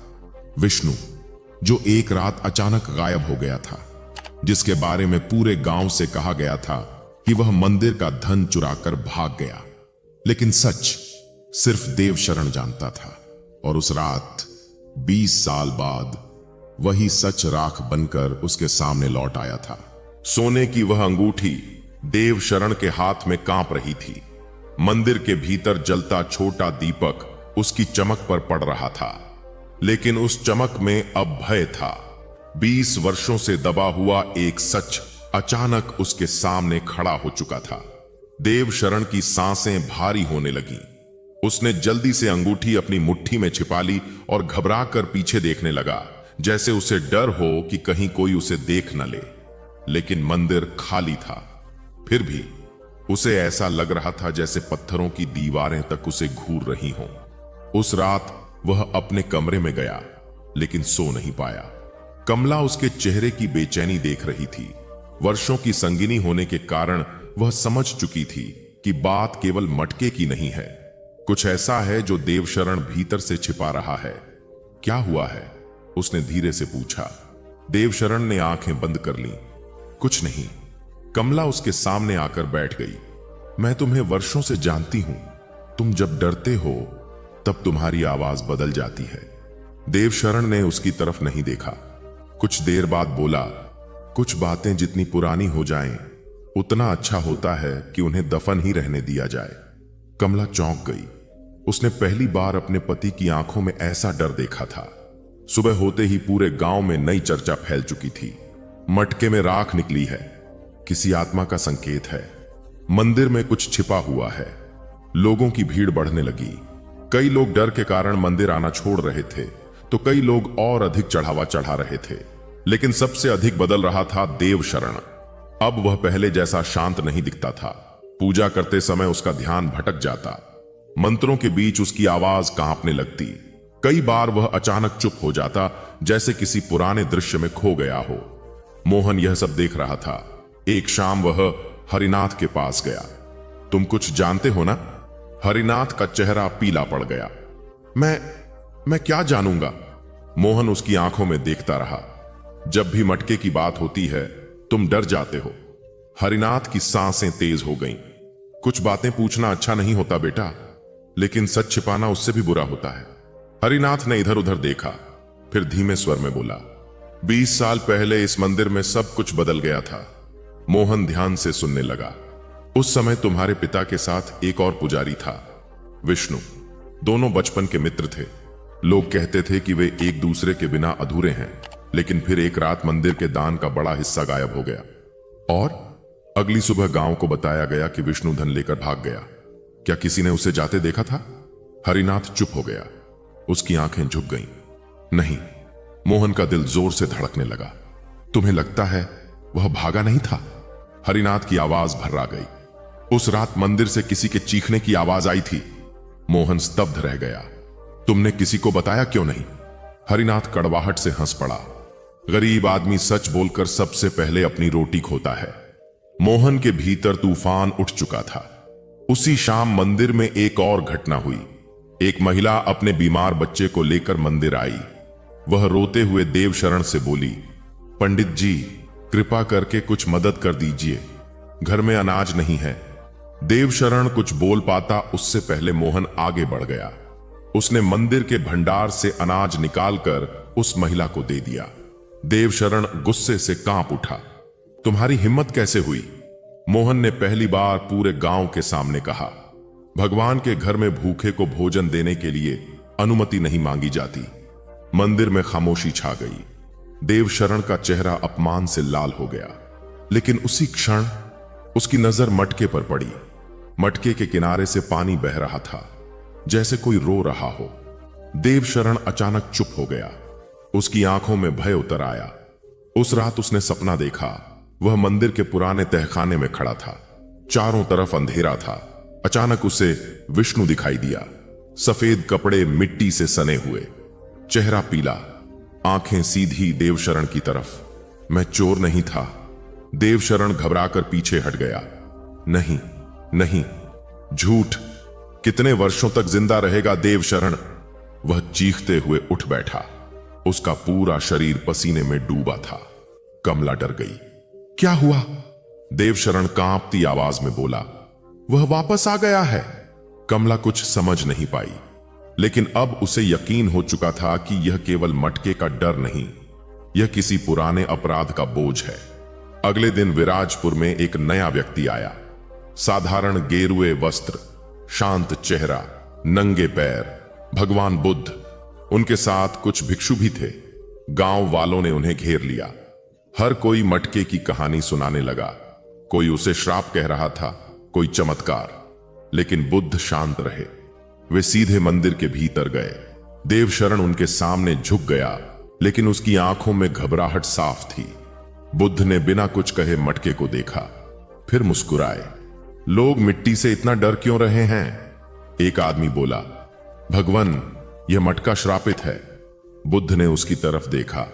मिट्टी कभी श्रापित नहीं होती, मनुष्य के कर्म होते हैं। पूरा मंदिर शांत हो गया। देवशरण के भीतर जैसे कुछ टूटने लगा। बुद्ध मंदिर के आंगन में बैठ गए। धीरे धीरे गांव वाले भी वहां जमा हो गए। कुछ देर मौन रहने के बाद बुद्ध बोले, यदि किसी तालाब का पानी वर्षों तक गंदा रखा जाए तो उसमें चेहरा देखने वाला अपना ही विकृत रूप देखेगा। दोष पानी का नहीं होता। देवशरण की सांसें भारी होने लगीं। उसे लग रहा था जैसे हर शब्द उसी के लिए कहा जा रहा है। रात को बुद्ध मंदिर में ही रुके। देवशरण पूरी रात बेचैन रहा। आखिर वह देर रात बुद्ध के पास पहुंचा। बुद्ध पीपल के नीचे शांत बैठे थे। देवशरण उनके सामने बैठ गया। कुछ देर तक दोनों के बीच मौन रहा। फिर बुद्ध ने पूछा, कितने वर्षों से यह बोझ उठाए हुए हो? देवशरण की आंखें फैल गईं। आप क्या जानते हैं? बुद्ध ने उसकी तरफ देखा। तुम्हारा भय तुम्हारी आंखों में दिखाई देता है। देवशरण की आंखों से आंसू बहने लगे। वर्षों बाद पहली बार वह भीतर से टूट रहा था। मैंने पाप किया है। उसकी आवाज कांप रही थी। उस रात मंदिर का धन गायब नहीं हुआ था, मैंने ही उसे छिपाया था। उसके हाथ कांपने लगे। विष्णु ने मुझे रोकने की कोशिश की। उसने कहा कि मंदिर गरीबों का है, लेकिन मैं लालच में अंधा हो चुका था। देवशरण रो पड़ा। हम दोनों में झगड़ा हुआ। वह तहखाने की सीढ़ियों से गिर गया। उसकी आवाज टूट गई। वह मर गया। हवा शांत थी। सिर्फ देवशरण के रोने की आवाज थी। मैं डर गया था। मैंने गांव वालों से कह दिया कि वह धन लेकर भाग गया। वह सिर झुकाकर रोता रहा। 20 वर्षों तक मैं पूजा करता रहा, लेकिन हर मंत्र के पीछे मुझे उसकी आवाज सुनाई देती थी। बुद्ध शांत रहे। कुछ देर बाद बोले, सबसे कठिन दंड अदालत नहीं देती, मनुष्य की आत्मा देती है। देवशरण ने पहली बार हल्कापन महसूस किया, जैसे वर्षों से उसके सीने पर रखा पत्थर टूट रहा हो। अगली सुबह पूरा गांव मंदिर में जमा था। देवशरण सबके सामने खड़ा हुआ। उसकी आंखों में अब घमंड नहीं था, सिर्फ पश्चाताप। उसने कांपती आवाज में सब सच बता दिया। पूरा गांव स्तब्ध रह गया। हरिनाथ रोने लगा। कमला की आंखों से आंसू बहने लगे। मोहन शांत खड़ा अपने पिता को देख रहा था। देवशरण जमीन पर बैठ गया। मैंने मंदिर को भगवान का घर नहीं, अपने लालच का स्थान बना दिया। कुछ देर तक कोई कुछ नहीं बोला। फिर मोहन आगे बढ़ा। उसने अपने पिता को उठाया। सच बोलने में देर हुई, लेकिन आपने आज पहली बार पूजा की है। देवशरण फूट पड़ा। उस दिन मंदिर का छिपा धन गरीबों में बांटा गया। भंडार खोल दिए गए। भूखे लोगों को भोजन मिलने लगा। धीरे धीरे विराजपुर बदलने लगा। और सबसे अजीब बात, उस दिन के बाद मटके में कभी राख नहीं दिखाई दी। अब उसमें हमेशा साफ पानी भरा रहता। एक शाम बुद्ध गांव छोड़ने लगे। जाते समय मोहन ने पूछा, भगवान, क्या वह मटका सचमुच रहस्यमयी था? बुद्ध हल्का मुस्कुराए। मटका नहीं, मनुष्य की आत्मा रहस्यमयी होती है। जब उसमें पाप भर जाए तो हर आवाज श्राप लगती है, और जब वह साफ हो जाए तो साधारण मिट्टी भी मंदिर बन जाती है। बुद्ध आगे बढ़ गए। पीछे मंदिर के बाहर वही मिट्टी का मटका रखा था। उसमें साफ पानी चमक रहा था, और वर्षों बाद पहली बार विराजपुर के लोगों को मंदिर में भगवान दिखाई देने लगे थे। रात का समय केवल शरीर को आराम देने के लिए नहीं होता, बल्कि यह आत्मा को शांत करने का भी समय होता है। लेकिन आज का मनुष्य रात को भी दिन की तरह जी रहा है। उसका शरीर बिस्तर पर होता है, लेकिन उसका मन कहीं और भटक रहा होता है। कोई भविष्य की चिंता में डूबा है, कोई बीते हुए अपमान को याद कर रहा है, कोई पैसों की परेशानी से परेशान है, तो कोई रिश्तों के दर्द में खोया हुआ है। यही कारण है कि इंसान थका होने के बाद भी जल्दी सो नहीं पाता। गौतम बुद्ध कहते हैं, जिस मन में हजारों विचार चल रहे हों, उस मन को नींद नहीं, केवल थकान मिलती है। इसका अर्थ यह है कि नींद शरीर से पहले मन को चाहिए होती है। अगर मन शांत नहीं है तो सबसे नरम बिस्तर भी बेकार है। इसलिए यदि कोई व्यक्ति सच में 10 मिनट के अंदर नींद लाना चाहता है तो उसे सबसे पहले अपने मन के शोर को कम करना सीखना होगा। बहुत लोग यह गलती करते हैं कि वे सोने से ठीक पहले मोबाइल चलाते हैं। वे सोचते हैं कि कुछ देर वीडियो देखकर उन्हें नींद आ जाएगी, लेकिन सच इसके बिल्कुल विपरीत है। मोबाइल की चमकती हुई रोशनी और लगातार बदलती हुई तस्वीरें मस्तिष्क को आराम नहीं देती, बल्कि उसे और अधिक सक्रिय कर देती हैं। मन शांत होने की बजाय और बेचैन हो जाता है। एक युवक था जो हर रात देर तक फोन चलाता था। उसे लगता था कि मोबाइल देखने से उसका तनाव कम हो जाता है, लेकिन धीरे धीरे उसकी नींद गायब होने लगी। वह पूरी रात करवटें बदलता रहता। सुबह उसका सिर भारी रहता और मन चिड़चिड़ा हो जाता। एक दिन उसकी दादी ने उससे कहा, बेटा, रात को सोने से पहले अगर तुम अपनी आंखों को आग दिखाओगे तो मन को शांति कैसे मिलेगी। उस दिन पहली बार उसने फोन बंद किया और कुछ देर शांत बैठा। आश्चर्य की बात यह थी कि कई दिनों बाद उसे जल्दी नींद आ गई। मनुष्य का मस्तिष्क बिल्कुल पानी की तरह होता है। अगर पानी को लगातार हिलाया जाए तो उसमें कुछ भी साफ दिखाई नहीं देता, लेकिन जब वही पानी कुछ देर शांत छोड़ दिया जाए तो सब कुछ स्पष्ट दिखने लगता है। ठीक इसी प्रकार जब मन को थोड़ी देर के लिए शांत छोड़ दिया जाता है, तब नींद अपने आप आने लगती है। अगर आप 10 मिनट में नींद लाना चाहते हैं तो सबसे पहला नियम यह है कि सोने से पहले अपने कमरे की रोशनी धीमी कर दीजिए। तेज रोशनी मस्तिष्क को यह संकेत देती है कि अभी दिन बाकी है, लेकिन हल्की रोशनी मन को यह एहसास कराती है कि अब शरीर को विश्राम चाहिए। इसके बाद बिस्तर पर लेट जाइए और अपनी सांसों पर ध्यान दीजिए। धीरे धीरे सांस अंदर लीजिए और धीरे धीरे बाहर छोड़िए। जब मनुष्य अपनी सांसों पर ध्यान देता है, तब उसके विचार धीरे धीरे कमजोर होने लगते हैं। यही वह क्षण होता है जब शरीर नींद की अवस्था में प्रवेश करने लगता है। गौतम बुद्ध कहते हैं, सांस वर्तमान का द्वार है। जब इंसान अपनी सांसों को महसूस करता है, तब वह भविष्य और अतीत की चिंता से बाहर आने लगता है। यही कारण है कि ध्यान और गहरी सांसें मन को जल्दी शांत कर देती हैं। एक बूढ़ा साधु हर रात सोने से पहले केवल 10 सांसों को गिनता था। उसका शिष्य हैरान होकर पूछता, गुरुदेव, क्या इतनी छोटी सी बात सच में नींद ला सकती है? साधु मुस्कुराकर बोले, नींद दवाइयों से कम और शांति से ज्यादा आती है। आज बहुत लोग नींद के लिए दवाइयों का सहारा लेने लगे हैं, लेकिन दवा केवल शरीर को सुला सकती है, मन को नहीं। असली नींद वह होती है जिसमें आत्मा को भी आराम मिले। इसलिए यदि मन बेचैन है तो नींद कभी गहरी नहीं होगी। रात को सोने से पहले अपने आप से एक बात जरूर कहिए, आज जो हुआ उसे मैं यहीं छोड़ रहा हूँ। बहुत लोग अपने पूरे दिन का बोझ लेकर बिस्तर पर चले जाते हैं। वे तकिए पर सिर नहीं रखते, बल्कि चिंताओं का पहाड़ रख देते हैं। फिर वे सोचते हैं कि उन्हें नींद क्यों नहीं आ रही। एक व्यापारी था जो हर रात अपने नुकसान के बारे में सोचता रहता था।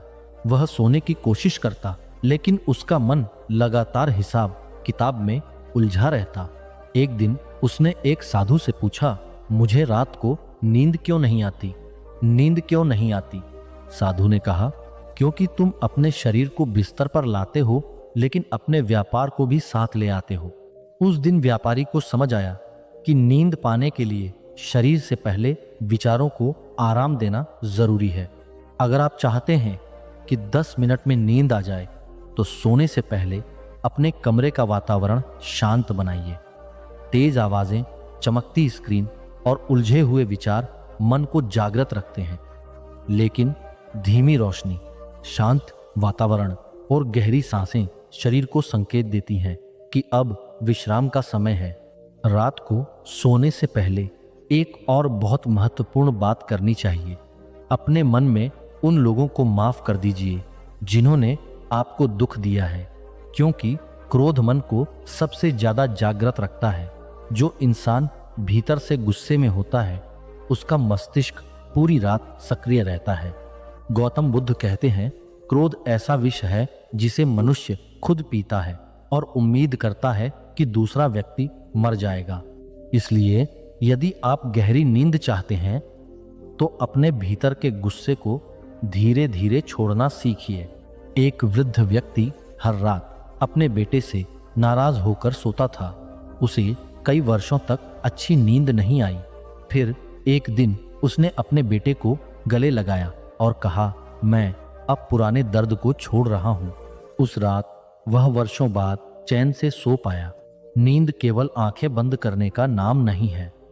नींद एक ऐसी अवस्था है जहां मनुष्य कुछ समय के लिए दुनिया के बोझ से मुक्त हो जाता है। इसलिए जो व्यक्ति हर रात अपने मन को हल्का करना सीख जाता है, उसके लिए नींद कोई संघर्ष नहीं रहती। अगर आपको जल्दी नींद नहीं आती, तो एक और तरीका अपनाइए। अपने मन में किसी शांत जगह की कल्पना कीजिए, जैसे कोई नदी बह रही हो, पहाड़ों पर ठंडी हवा चल रही हो या बारिश की हल्की आवाज आ रही हो। जब मन सुंदर और शांत कल्पनाओं में खोने लगता है, तब उसके भीतर का तनाव कम होने लगता है। मनुष्य का मस्तिष्क उसी दिशा में चलता है जहां उसका ध्यान जाता है। अगर ध्यान चिंताओं पर रहेगा तो बेचैनी बढ़ेगी। अगर ध्यान शांति पर रहेगा तो नींद आने लगेगी। गौतम बुद्ध कहते हैं, मन वही बन जाता है जिस पर तुम सबसे ज्यादा ध्यान देते हो। इसलिए रात को सोने से पहले दुखों पर नहीं, शांति पर ध्यान दीजिए। बहुत लोग सोचते हैं कि नींद केवल शरीर की जरूरत है, लेकिन सच यह है कि नींद आत्मा की भी जरूरत है। जब इंसान कई दिनों तक ठीक से नहीं सोता, तो उसका मन धीरे धीरे कमजोर होने लगता है। छोटी छोटी बातें उसे परेशान करने लगती हैं।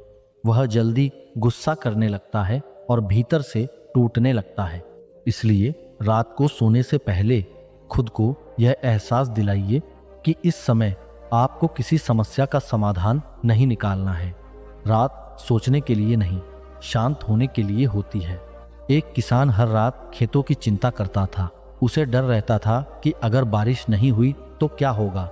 लेकिन उसके पिता उससे कहते थे, रात को चिंता करके तुम बारिश नहीं ला सकते, लेकिन अगर तुम नहीं सोओगे तो कल मेहनत भी नहीं कर पाओगे। धीरे धीरे किसान ने चिंता छोड़ना सीखा और उसकी नींद सुधरने लगी। याद रखिए, नींद को पकड़ने की कोशिश मत कीजिए, क्योंकि जितना इंसान नींद के पीछे भागता है, उतनी ही नींद उससे दूर भागती है। बस अपने मन को शांत कीजिए, शरीर को ढीला छोड़ दीजिए और सांसों पर ध्यान दीजिए। फिर नींद अपने आप आपके पास आने लगेगी। और यही वह पहला रहस्य है जिसे समझकर कोई भी व्यक्ति 10 मिनट के भीतर अपने मन और शरीर को गहरी नींद की ओर ले जा सकता है। मनुष्य अक्सर यह सोचता है कि नींद केवल शरीर की थकान से आती है, लेकिन सच्चाई इससे कहीं अधिक गहरी है। बहुत बार ऐसा होता है कि शरीर पूरी तरह थका होता है, फिर भी आंखों में नींद नहीं आती। इसका कारण यह है कि शरीर आराम चाहता है, लेकिन मन अभी भी भाग रहा होता है। यही कारण है कि कुछ लोग पूरे दिन काम करने के बाद भी रात को करवटें बदलते रहते हैं। गौतम बुद्ध कहते हैं, जिस मनुष्य का मन शांत नहीं, उसका विश्राम भी अधूरा है। इसका अर्थ यह है कि असली नींद शरीर के लेटने से नहीं, मन के शांत होने से आती है। अगर मन भीतर से अशांत है तो रात केवल अंधेरा बन जाती है, आराम नहीं। आज का मनुष्य दिन भर दौड़ता रहता है। सुबह उठते ही फोन, काम, जिम्मेदारियां, लोगों की बातें, भविष्य की चिंता और असफलता का डर उसके मन को लगातार थकाते रहते हैं। लेकिन सबसे बड़ी समस्या यह है कि वह अपने मन को कभी रुकने ही नहीं देता। रात को भी उसका दिमाग उसी गति से चलता रहता है जैसे दिन में चल रहा था। यही कारण है कि नींद उससे दूर होती जाती है। एक युवक था जो बहुत मेहनती था। वह दिन भर काम करता, रात को देर तक भविष्य की योजनाएं बनाता और फिर बिस्तर पर जाकर सोचता रहता कि अगर वह असफल हो गया तो क्या होगा। धीरे धीरे उसकी नींद कम होने लगी, उसका चेहरा थका रहने लगा और मन हमेशा भारी रहने लगा। एक दिन उसने एक वृद्ध साधु से पूछा, मैं इतना थका हुआ हूं, फिर भी सो क्यों नहीं पाता? साधु ने शांत स्वर में कहा, क्योंकि तुम्हारा शरीर काम करता है लेकिन तुम्हारा मन कभी आराम नहीं करता। यह बात सुनकर युवक कुछ देर चुप रहा। पहली बार उसे महसूस हुआ कि वह अपने शरीर से ज्यादा अपने विचारों को थका रहा था। अगर कोई व्यक्ति सच में 10 मिनट के भीतर नींद लाना चाहता है तो उसे अपने मन को धीरे धीरे धीमा करना सीखना होगा। इसके लिए सबसे जरूरी है कि सोने से पहले खुद को दुनिया से थोड़ा दूर किया जाए। रात को सोने से कम आधा घंटा पहले मोबाइल, टीवी और तेज आवाजों से दूरी बना लीजिए, क्योंकि ये चीजें मस्तिष्क को लगातार उत्तेजित करती रहती हैं। जब दिमाग को लगातार नई जानकारी मिलती रहती है तब वह नींद की अवस्था में नहीं जा पाता। गौतम बुद्ध कहते हैं, शांत झील में ही चांद साफ दिखाई देता है। मन भी एक झील की तरह है। अगर उसमें लगातार विचारों की लहरें उठती रहेंगी तो उसमें शांति कभी नहीं दिखाई देगी। एक बूढ़ी महिला थी जो हर रात सोने से पहले भगवान का नाम लेकर कुछ देर शांत बैठती थी। उसके घर में ज्यादा सुख सुविधाएं नहीं थीं, लेकिन वह गहरी नींद सोती थी। एक दिन उसकी पड़ोसन ने पूछा, तुम इतनी जल्दी कैसे सो जाती हो? वृद्ध महिला मुस्कुराकर बोली, मैं रात को अपने मन को दुनिया से वापस बुला लेती हूँ। यही सबसे बड़ा रहस्य है। नींद लाने के लिए मन को वापस वर्तमान में लाना पड़ता है। जब आप बिस्तर पर लेटें तब अपने शरीर को धीरे धीरे ढीला छोड़ना शुरू कीजिए। सबसे पहले अपने पैरों को आराम दीजिए, फिर धीरे धीरे घुटनों, पेट, कंधों और चेहरे को ढीला छोड़ दीजिए। बहुत लोग सोते समय भी अपने शरीर को तनाव में रखते हैं। उनके कंधे कठोर रहते हैं, जबड़ा दबा रहता है और माथा सिकुड़ा रहता है। शरीर का यह तनाव मस्तिष्क को संकेत देता है कि अभी खतरा खत्म नहीं हुआ है, इसलिए शरीर पूरी तरह आराम की अवस्था में नहीं जा पाता। एक साधु अपने शिष्यों को सिखाता था कि नींद को बुलाना नहीं पड़ता, बस शरीर को यह एहसास दिलाना पड़ता है कि अब सब सुरक्षित है। जब शरीर को सुरक्षा का एहसास होता है तब वह धीरे धीरे गहरी नींद में उतरने लगता है। अगर आपको जल्दी नींद चाहिए तो रात को अपने मन में किसी भी प्रकार की बहस या नकारात्मक सोच शुरू मत कीजिए। बहुत लोग बिस्तर पर जाकर पुरानी बातें याद करने लगते हैं। वे सोचते हैं कि किसने उनका अपमान किया, किसने उन्हें दुख दिया, कौन गलत था। यही विचार धीरे धीरे मन को और अधिक जागृत कर देते हैं। गौतम बुद्ध कहते हैं, बीते हुए कल को पकड़कर रखने वाला व्यक्ति वर्तमान की शांति खो देता है। इसलिए रात को सोने से पहले अपने अतीत को छोड़ देना बहुत जरूरी है। एक वृद्ध व्यक्ति हर रात अपने पुराने व्यापारिक नुकसान को याद करता था। उसे लगता था कि अगर उसने कुछ फैसले अलग लिए होते तो उसकी जिंदगी बेहतर होती, लेकिन वर्षों तक वह पछतावे में जलता रहा और उसकी नींद खराब होती गई। एक दिन उसके मित्र ने उससे कहा, जो समय चला गया वह अब तुम्हारी चिंता से वापस नहीं आएगा। उस रात पहली बार उसने अपने अतीत को छोड़ने की कोशिश की और धीरे धीरे उसकी नींद लौटने लगी। मनुष्य को यह समझना होगा कि रात समस्याओं को हल करने का समय नहीं है। रात शरीर और आत्मा को पुनः ऊर्जा देने का समय है। जो लोग रात को भी युद्ध लड़ते रहते हैं, उनका मन कभी शांत नहीं हो पाता। अगर आप 10 मिनट में नींद लाना चाहते हैं तो अपने मन को एक सरल काम दीजिए, जैसे अपनी सांसों को महसूस करना। धीरे धीरे सांस अंदर लीजिए और महसूस कीजिए कि ठंडी हवा आपके भीतर जा रही है। फिर धीरे धीरे सांस बाहर छोड़िए और महसूस कीजिए कि तनाव बाहर निकल रहा है। जब इंसान अपनी सांसों पर ध्यान देता है, तब उसका मस्तिष्क वर्तमान क्षण में लौट आता है। यही वर्तमान क्षण नींद का द्वार है। एक छोटा बच्चा था जिसे रात को डर लगता था। उसकी माँ उसे हर रात एक बात सिखाती थी। वह कहती, अपनी सांसों को सुनो, वे तुम्हें सुला देंगी। धीरे धीरे बच्चा अपनी सांसों पर ध्यान देने लगा और उसका डर कम हो गया। आज का सबसे बड़ा दुख ये है कि लोग शरीर को आराम देते हैं लेकिन मन को नहीं। वे मुलायम बिस्तर खरीद लेते हैं, महंगे कमरे बना लेते हैं, लेकिन अपने विचारों को शांत करना नहीं सीखते। इसलिए बाहर की सुविधाएं बढ़ती जाती हैं, बाहर की सुविधाएं, लेकिन भीतर की शांति कम होती जाती है। गौतम बुद्ध कहते हैं, जिसने कम में संतोष पाना सीख लिया, उसकी रातें शांत हो जाती हैं। बहुत लोग इसलिए नहीं सो पाते क्योंकि उनकी इच्छाएं कभी खत्म नहीं होती। एक इच्छा पूरी होती है, दूसरी जन्म ले लेती है। यही अंतहीन दौड़ मन को थका देती है। एक गरीब किसान मिट्टी के घर में सोता था, लेकिन वह चैन की नींद सोता था। वहीं शहर का अमीर व्यक्ति आलीशान कमरे में भी बेचैन रहता था। फर्क केवल इतना था कि किसान के पास कम चिंताएं थीं और अमीर के पास अनगिनत इच्छाएं। रात को सोने से पहले खुद से यह कहना शुरू कीजिए, आज के लिए इतना ही काफी है। यह छोटा सा वाक्य मन को संतोष का एहसास कराता है, और संतोष वह दरवाजा है जहां से गहरी नींद भीतर आती है। धीरे धीरे जब आप अपने मन को शांत करना सीख जाएंगे, तब आपको महसूस होगा कि नींद कोई मजबूरी नहीं, बल्कि एक स्वाभाविक प्रक्रिया है। उसे बुलाने की जरूरत नहीं पड़ती, बस मन का शोर कम करना पड़ता है। और यही दूसरा रहस्य है। जो इंसान अपने विचारों को धीरे धीरे शांत करना सीख जाता है, उसकी नींद गहरी होने लगती है, और फिर केवल 10 मिनट भी उसे विश्राम की दुनिया में ले जाने के लिए काफी होते हैं। रात केवल अंधेरा नहीं होती, रात वह समय होती है जब पूरी दुनिया धीरे धीरे शांत होने लगती है, लेकिन मनुष्य का मन सबसे ज्यादा जाग जाता है।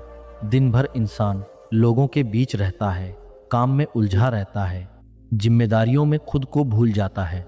लेकिन जैसे ही रात होती है और चारों तरफ सन्नाटा फैलता है, वैसे ही उसके भीतर छिपे हुए डर, पछतावे और अधूरे विचार जागने लगते हैं।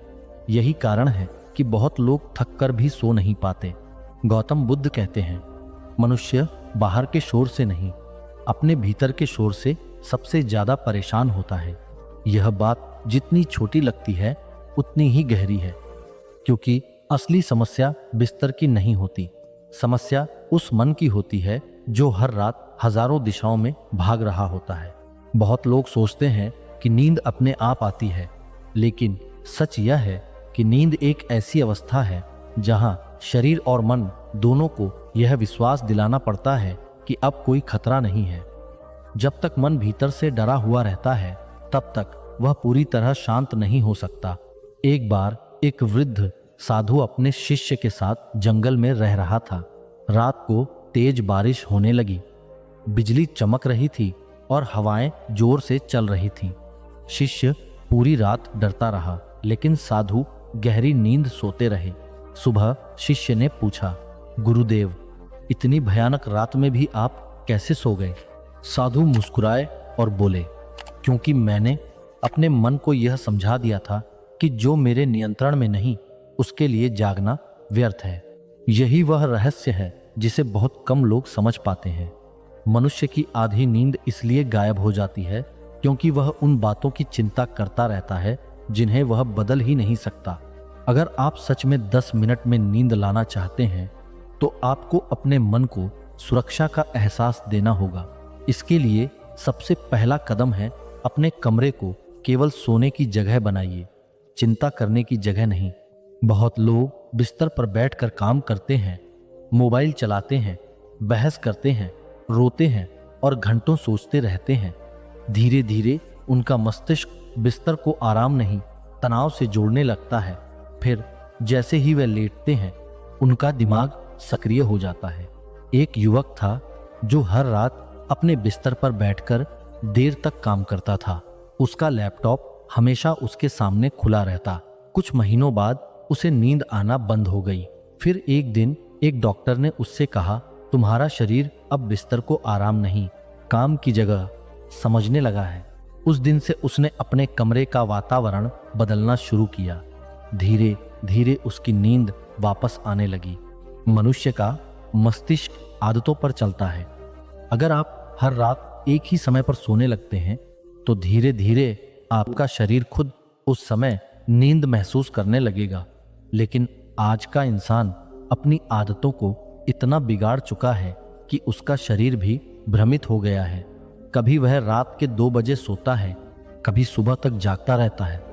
फिर वह सोचता है कि उसकी नींद क्यों खराब हो रही है।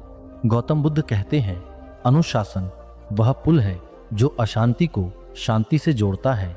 रात को एक निश्चित समय पर सोना केवल शरीर के लिए नहीं, मन के लिए भी बहुत जरूरी है।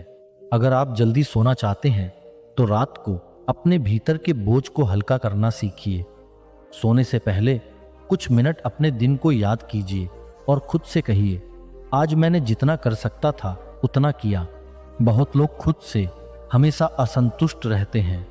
उन्हें लगता है कि वे पर्याप्त नहीं कर पाए। यही अधूरापन उनके मन को जागृत रखता है। एक गरीब मजदूर पूरे दिन मेहनत करता था। शाम को वह थक कर घर लौटता और खाना खाकर तुरंत सो जाता। उसका बेटा एक दिन बोला, पिताजी आपको कभी चिंता नहीं होती? मजदूर हंस पड़ा और बोला, चिंता से कल का सूरज जल्दी नहीं निकलता, इसलिए मैं रात को खुद को माफ करके सो जाता हूँ। यह छोटी सी बात बहुत गहरी है। जो इंसान खुद को माफ करना सीख जाता है, उसकी रातें शांत होने लगती हैं। अब एक ऐसा तरीका समझिए जिसे बहुत कम लोग जानते हैं। जब आप बिस्तर पर लेटें तब अपने मन में यह कल्पना कीजिए कि आपका शरीर धीरे धीरे मिट्टी की तरह भारी हो रहा है। महसूस कीजिए कि आपके पैर ढीले पड़ रहे हैं, हाथ शांत हो रहे हैं, आंखें भारी हो रही हैं। यह तरीका मस्तिष्क को संकेत देता है कि अब शरीर विश्राम की अवस्था में जा रहा है। धीरे धीरे दिल की धड़कन शांत होने लगती है और नींद पास आने लगती है। एक साधु अपने शिष्यों को यह अभ्यास करवाता था। वह कहता, अपने शरीर को धरती को सौंप दो, फिर नींद तुम्हें अपने आप मिल जाएगी। धीरे धीरे शिष्य केवल कुछ ही मिनटों में गहरी नींद में जाने लगे। आज की सबसे बड़ी समस्या ये है कि लोग सोने से पहले अपने मन को डर से भर लेते हैं। कोई भविष्य को लेकर डरता है, कोई बीमारी से, कोई असफलता से, कोई अकेलेपन से। लेकिन याद रखिए, डर सबसे बड़ा चोर है। वह केवल आपकी खुशी नहीं चुराता, आपकी नींद भी चुरा लेता है। गौतम बुद्ध कहते हैं, भय भविष्य की कल्पना है, सत्य नहीं। इसलिए रात को सोने से पहले अपने मन से यह कहना सीखिए, इस समय मैं सुरक्षित हूँ। बहुत लोग रात को इसलिए नहीं सो पाते क्योंकि वे अपने जीवन को लेकर अत्यधिक नियंत्रण चाहते हैं। वे चाहते हैं कि सब कुछ उनके अनुसार हो, लेकिन जीवन हमेशा मनुष्य की इच्छा के अनुसार नहीं चलता। यही संघर्ष उसे भीतर से थका देता है। एक नाविक समुद्र में यात्रा कर रहा था। अचानक तूफान आ गया। उसके साथी डर गए, लेकिन वह शांत बैठा रहा। किसी ने पूछा, तुम डर क्यों नहीं रहे? नाविक बोला, मैं हवा को रोक नहीं सकता, लेकिन मैं अपने मन को शांत रख सकता हूँ। यही नींद का सबसे बड़ा रहस्य है। जब इंसान हर चीज को नियंत्रित करने की कोशिश छोड़ देता है, तब उसका मन धीरे धीरे शांत होने लगता है। रात को सोने से पहले अपने कमरे में हल्की खुशबू रखिए, जैसे चंदन, कपूर या मिट्टी की हल्की सुगंध। सुगंध मन को बहुत जल्दी शांत करती है। प्राचीन समय में साधु और ऋषि भी ध्यान और नींद से पहले प्राकृतिक सुगंधों का उपयोग करते थे, क्योंकि वे जानते थे कि मनुष्य का मन वातावरण से गहराई से जुड़ा होता है। इसके अलावा सोने से पहले बहुत भारी भोजन मत कीजिए। जब पेट बहुत भरा होता है तब शरीर पूरी रात भोजन पचाने में लगा रहता है, इसलिए शरीर को आराम नहीं मिल पाता। एक वृद्ध वैद्य कहा करता था, रात का भोजन उतना ही लो जितना शरीर को चाहिए, मन को नहीं। बहुत लोग तनाव में जरूरत से ज्यादा खाने लगते हैं और फिर उनकी नींद खराब हो जाती है।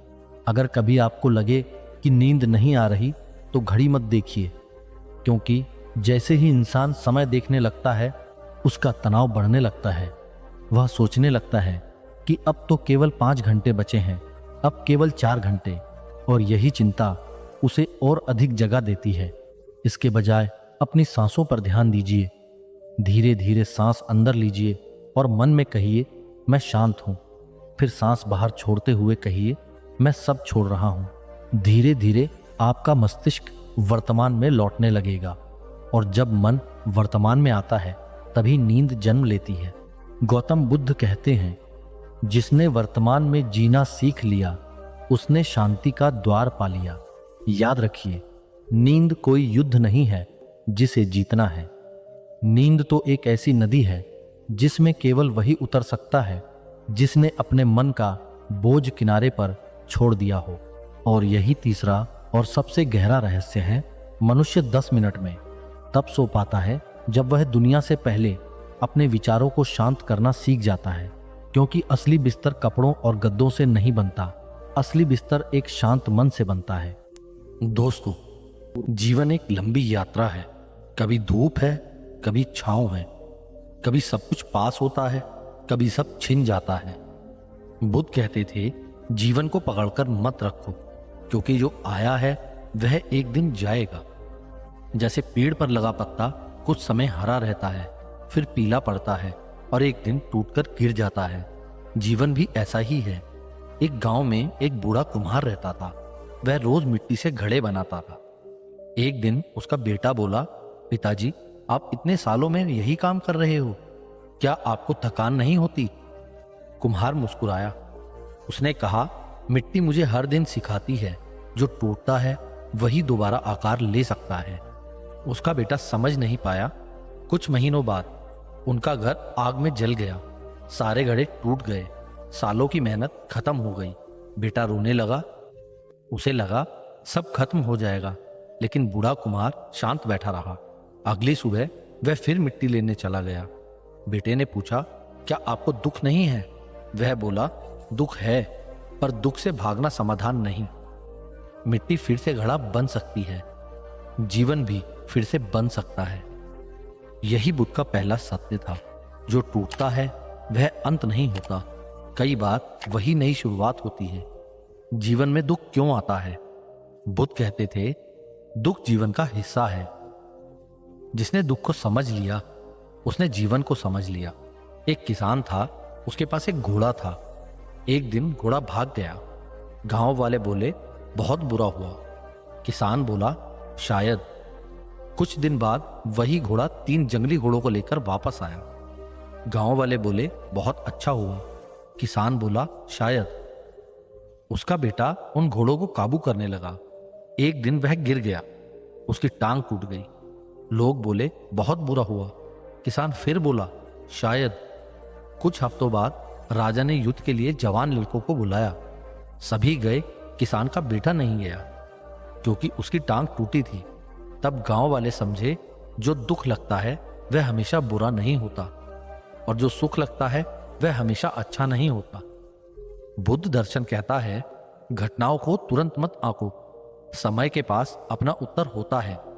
धैर्य रखो, जीवन बदलता है। एक नदी को देखो, वह कभी नहीं रुकती।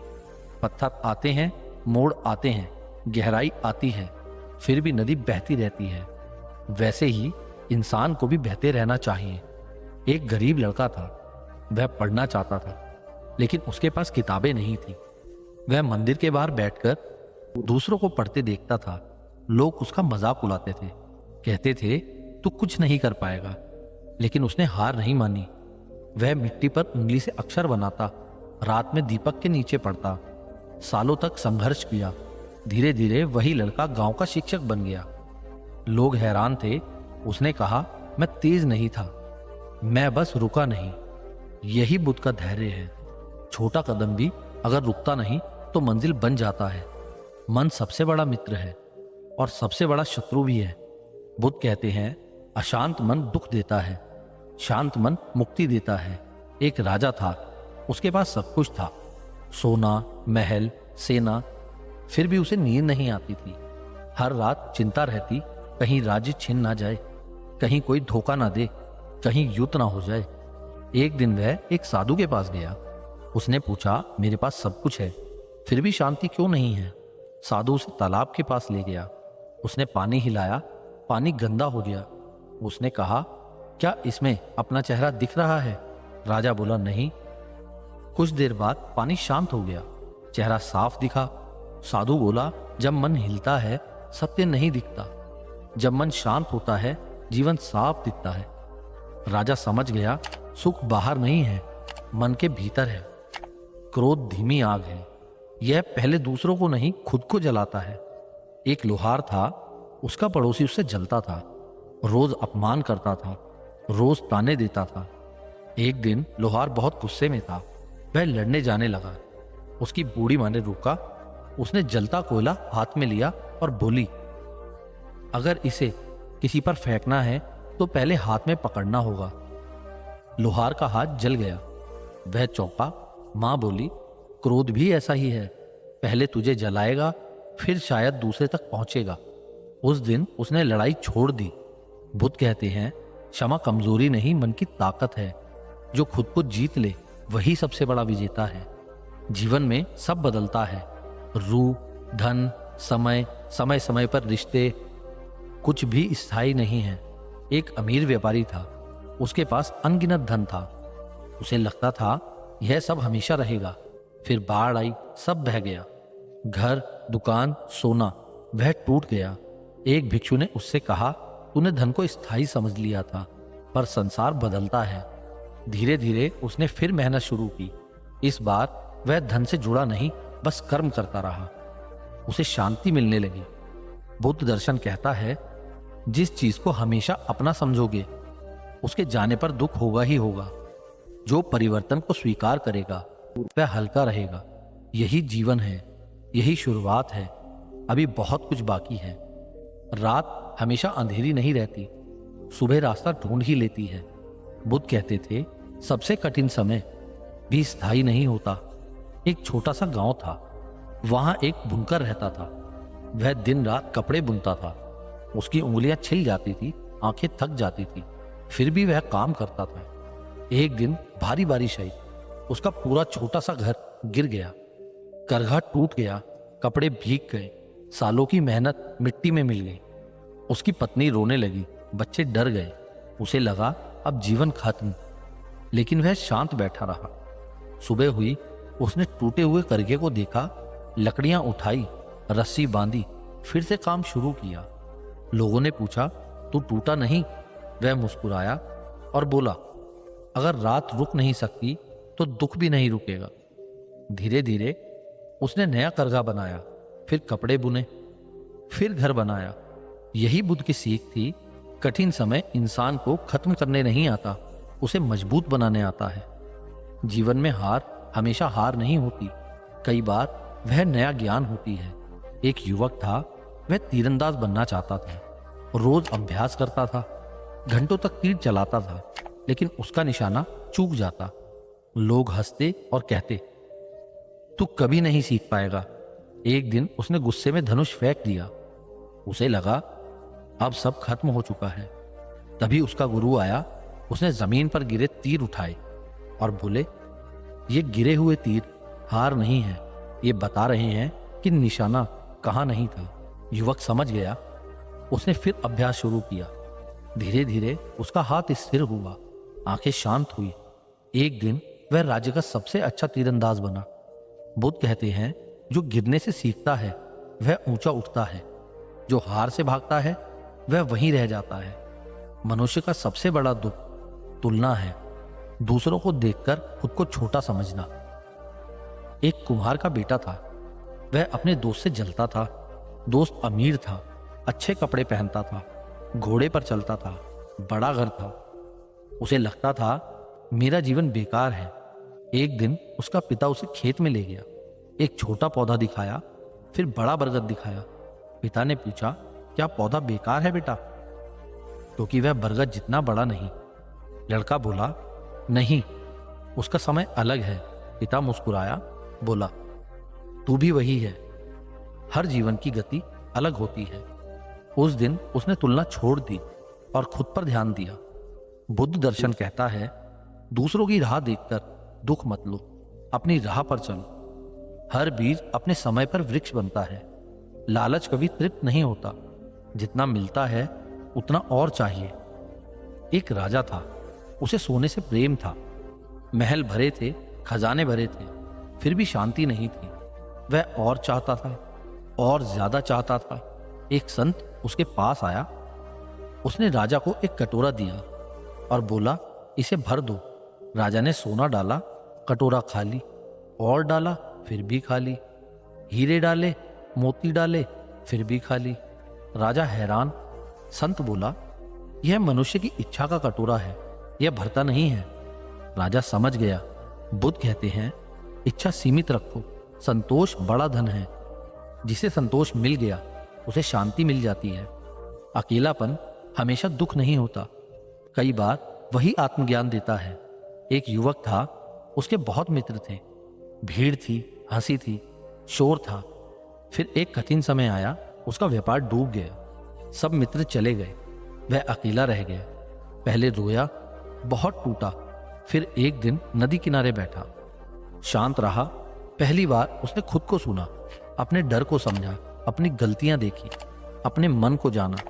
धीरे धीरे अकेलापन शत्रु नहीं रहा, वह शिक्षक बन गया, लोगों को सिखाने लगा। बुद्ध कहते हैं, जब भीड़ चली जाए तो घबराओ मत। कई बार तुम्हारी सबसे बड़ी मुलाकात खुद से होती है। समय सबसे बड़ा गुरु है। वह धीरे सिखाता है, पर गहराई से सिखाता है। एक माँ थी, उसका छोटा बेटा बीमार पड़ा। वह बहुत रोई। वह बुद्ध के पास गई, बोली, मेरे बच्चे को बचा लो। बुद्ध ने कहा, मैं मदद करूंगा। पहले उस घर से सरसों के दाने लाओ जहां कभी मृत्यु ना हुई। वह घर घर गई। हर घर में दुख था। कहीं पिता गया था, कहीं माँ, कहीं बेटा, कहीं पत्नी। शाम तक वह खाली हाथ लौटी, पर इस बार शांत थी। उसने कहा, अब समझ गई हूं मैं, दुख सिर्फ मेरा नहीं है, यह जीवन का हिस्सा है। बुद्ध बोले, जो सत्य को स्वीकार करता है वह हल्का हो जाता है। जीवन यही है, दुख है पर सीख भी है, हार है पर नई राह भी है, अकेलापन है पर आत्मज्ञान भी है, समय है और उसके साथ बदलाव भी है। चलते रहना, रुकना नहीं, यही बुद्ध का मार्ग है। कई बार जीवन हमें वहां ले जाता है जहां हम कभी जाना नहीं चाहते, पर वही रास्ता हमें सबसे बड़ा ज्ञान दे देता है। एक नाविक था, वह समुद्र से प्रेम करता था। हर दिन नाव लेकर निकलता, लहरों से खेलता, हवा को महसूस करता। उसे लगता था वह सब जानता है। एक दिन समुद्र में भयंकर तूफान आया। आसमान काला हो गया, लहरें ऊंची हो गई, नाव टूटने लगी। नाविक डर गया। पहली बार उसे अपनी ताकत छोटी लगी। वह चिल्लाया और रोया, पर समुद्र शांत नहीं हुआ। फिर उसने एक बात समझी, कुछ चीजें लड़कर नहीं जीती जाती, कुछ चीजों के साथ झुकना पड़ता है। उसने नाव को हवा के अनुसार मोड़ा। धीरे धीरे वह किनारे लौट आया। उस दिन उसने सीखा, अहंकार डुबा सकता है, विनम्रता बचा सकती है। बुद्ध कहते हैं, जो झुकना जानता है वही टूटने से बचता है। अहंकार मन की दीवार है, यह सत्य को अंदर नहीं जाने देता। एक विद्वान था, उसे अपनी बुद्धि पर बहुत गर्व था। हर किसी से बहस करता, सबको छोटा समझता। एक दिन वह एक साधु के पास गया और बोला, मुझे ज्ञान दो। साधु ने चाय डालनी शुरू की। कप भर गया, फिर भी चाय डालते रहे। चाय बाहर गिरने लगी। विद्वान बोला, कप भर गया है प्रभु। साधु मुस्कुराया और बोला, तेरा मन भी ऐसा ही है, जो पहले से भरा हो वह नया ज्ञान नहीं ले सकता। उस दिन विद्वान का सिर झुक गया। बुद्ध की सीख यही है, खाली मन ही सीखता है, झुका हुआ मन ही बढ़ता है। कर्म हमेशा लौटते हैं, धीरे सही पर लौटते हैं। एक लकड़हारा था, बहुत गरीब था, फिर भी दयालु था। एक दिन जंगल में उसे घायल पक्षी मिला। वह उसे घर ले आया, मरहम लगाया, पानी दिया, दिनों तक उसकी सेवा करी। पक्षी ठीक हुआ, उड़ गया। कुछ महीनों बाद लकड़हारा जंगल में पेड़ काट रहा था। अचानक एक पेड़ गिरने लगा। उसी समय एक पक्षी तेज आवाज में उसके सिर पर मंडराया। वह पीछे हटा, पेड़ सामने गिर गया। उसकी जान बच गई। उसे लगा यह वही पक्षी था। बुद्ध कहते हैं, अच्छे कर्म कभी व्यर्थ नहीं जाते। बीज आज बो, फल कभी ना कभी आता जरूर है। शब्द तीर जैसे होते हैं, निकल जाए तो लौटते नहीं हैं। एक व्यापारी था, बहुत क्रोधी, अपने नौकरों को डांटता था, अपमान करता था, कड़वे शब्द बोलता था। एक दिन उसका पुराना नौकर छोड़कर चला गया। व्यापारी को लगा नया मिल जाएगा, पर धीरे धीरे सब लोग उससे दूर होने लगे। कोई टिकता नहीं था। एक संत ने उससे कहा, तकिया फाड़ो। उसने फाड़ा, रुई उड़ गई। संत बोले, अब सब वापस भर दो। वह बोला, असंभव है। संत ने कहा, शब्द भी ऐसे हैं, एक बार निकल गए तो पूरी तरह वापस नहीं आते। उस दिन व्यापारी बदला, धीरे बोलना सीखा, सम्मान सीखा। बुद्ध कहते हैं, वाणी में करुणा रखो, क्योंकि घाव तलवार से नहीं शब्दों से भी बनते हैं। डर अक्सर सच से बड़ा होता है। एक छोटा लड़का था, रात में वह डरता था, अंधेरे से कांपता था। हर रात दीवार पर परछाई देखकर रोता। उसे लगता कोई राक्षस है। एक दिन उसके दादा उसे बाहर ले गए। दिया जलाया, दीवार पर वही परछाई दिखी। दादा ने हाथ उठाया, परछाई बदली, फिर हंसे, बोले, जिससे तू डर रहा है वह तेरी ही छाया थी। लड़का शांत हो गया। बुद्ध कहते हैं, कई डर मन की रचना होते हैं। सत्य का दीपक जलाओ, भय कम होने लगता है। जीवन में प्रेम पकड़ना नहीं होता, समझना होता है। एक स्त्री थी, वह अपने बेटे से बहुत प्रेम करती थी, इतना कि उसे हर समय रोकती, मत जाओ, मत करो, मत गिरो, मत सीखो। बेटा बड़ा हुआ पर डरपोक बन गया, निर्णय नहीं ले पाता था। एक भिक्षु ने स्त्री से कहा, पक्षी से प्रेम करो तो पिंजरा मत बनाओ, उड़ना सीखने दो। तब उसने छोड़ा। धीरे धीरे बेटा मजबूत हुआ, अपने पैरों पर खड़ा हुआ। बुद्ध की सीख, सच्चा प्रेम बंधन नहीं होता, सहारा होता है। जीवन छोटा होता है, बहुत छोटा। एक वृद्ध किसान था, वह हमेशा कहता था, कल आराम करूंगा, कल बच्चों से मिलूंगा, कल नदी किनारे बैठूंगा, कल मुस्कुराऊंगा। साल बीत गए। एक दिन वह बहुत बूढ़ा हो गया, चलना मुश्किल।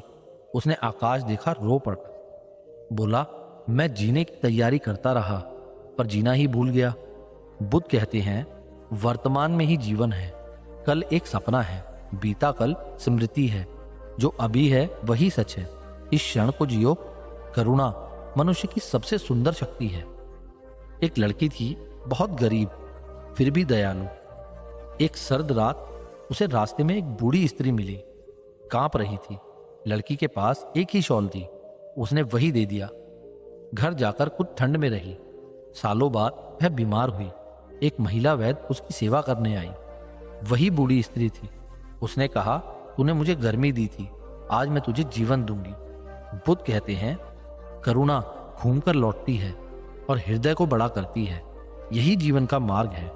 धीरे चलो पर जागकर चलो, गिरो पर सीख कर उठो, दुख देखो पर टूटो मत, प्रेम करो पर बांधो मत, कर्म करो पर अहंकार मत रखो, मन को शांत रखो। यही बुद्ध का रास्ता है। दोस्तों, जीवन हमेशा आसान रास्तों पर नहीं चलता। कभी कभी मनुष्य पूरी रात जागता है, सिर्फ इसलिए नहीं कि उसे नींद नहीं आती, बल्कि इसीलिए क्योंकि उसके भीतर हजारों अधूरे सवाल जाग रहे होते हैं।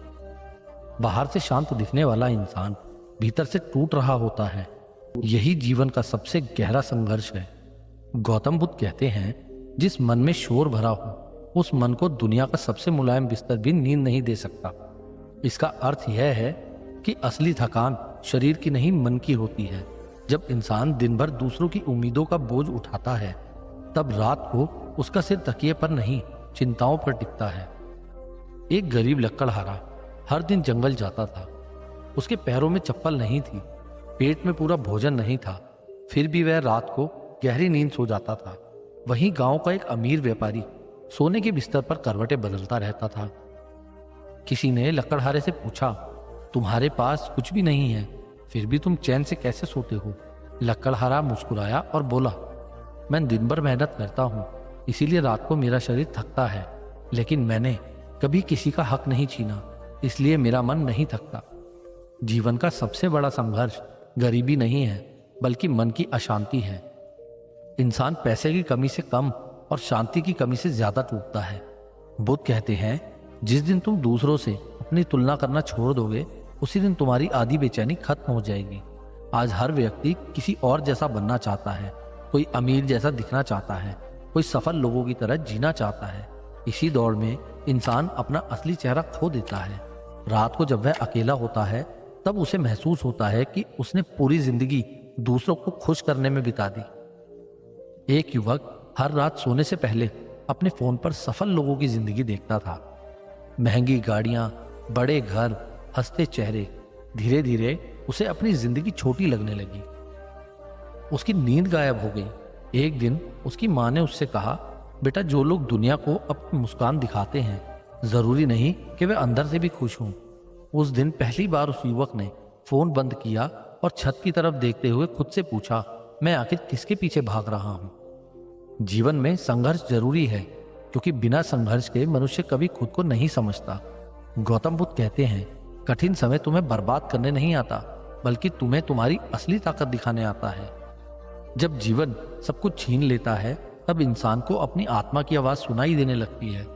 बहुत से लोग रात को इसलिए नहीं सो पाते क्योंकि वे भविष्य से डरते हैं। उन्हें लगता है कि अगर वे हार गए तो क्या होगा, लेकिन सत्य यह है कि मनुष्य हार से नहीं, डर से ज्यादा टूटता है। एक बूढ़ा किसान सूखे की वजह से अपनी फसल खो बैठा। गांव वाले उसे देखकर दुखी होते थे, लेकिन वह हर शाम पेड़ के नीचे बैठकर शांत दिखाई देता था। किसी ने पूछा, तुम्हें डर क्यों नहीं लगता? किसान बोला, डर तो तब लगे जब मैं भगवान से बड़ा हो जाऊं। मैंने मेहनत की, अब परिणाम की चिंता करके अपनी नींद क्यों खराब करूं? यह बात सुनकर लोग समझ गए कि शांति परिस्थिति से नहीं, सोच से पैदा होती है।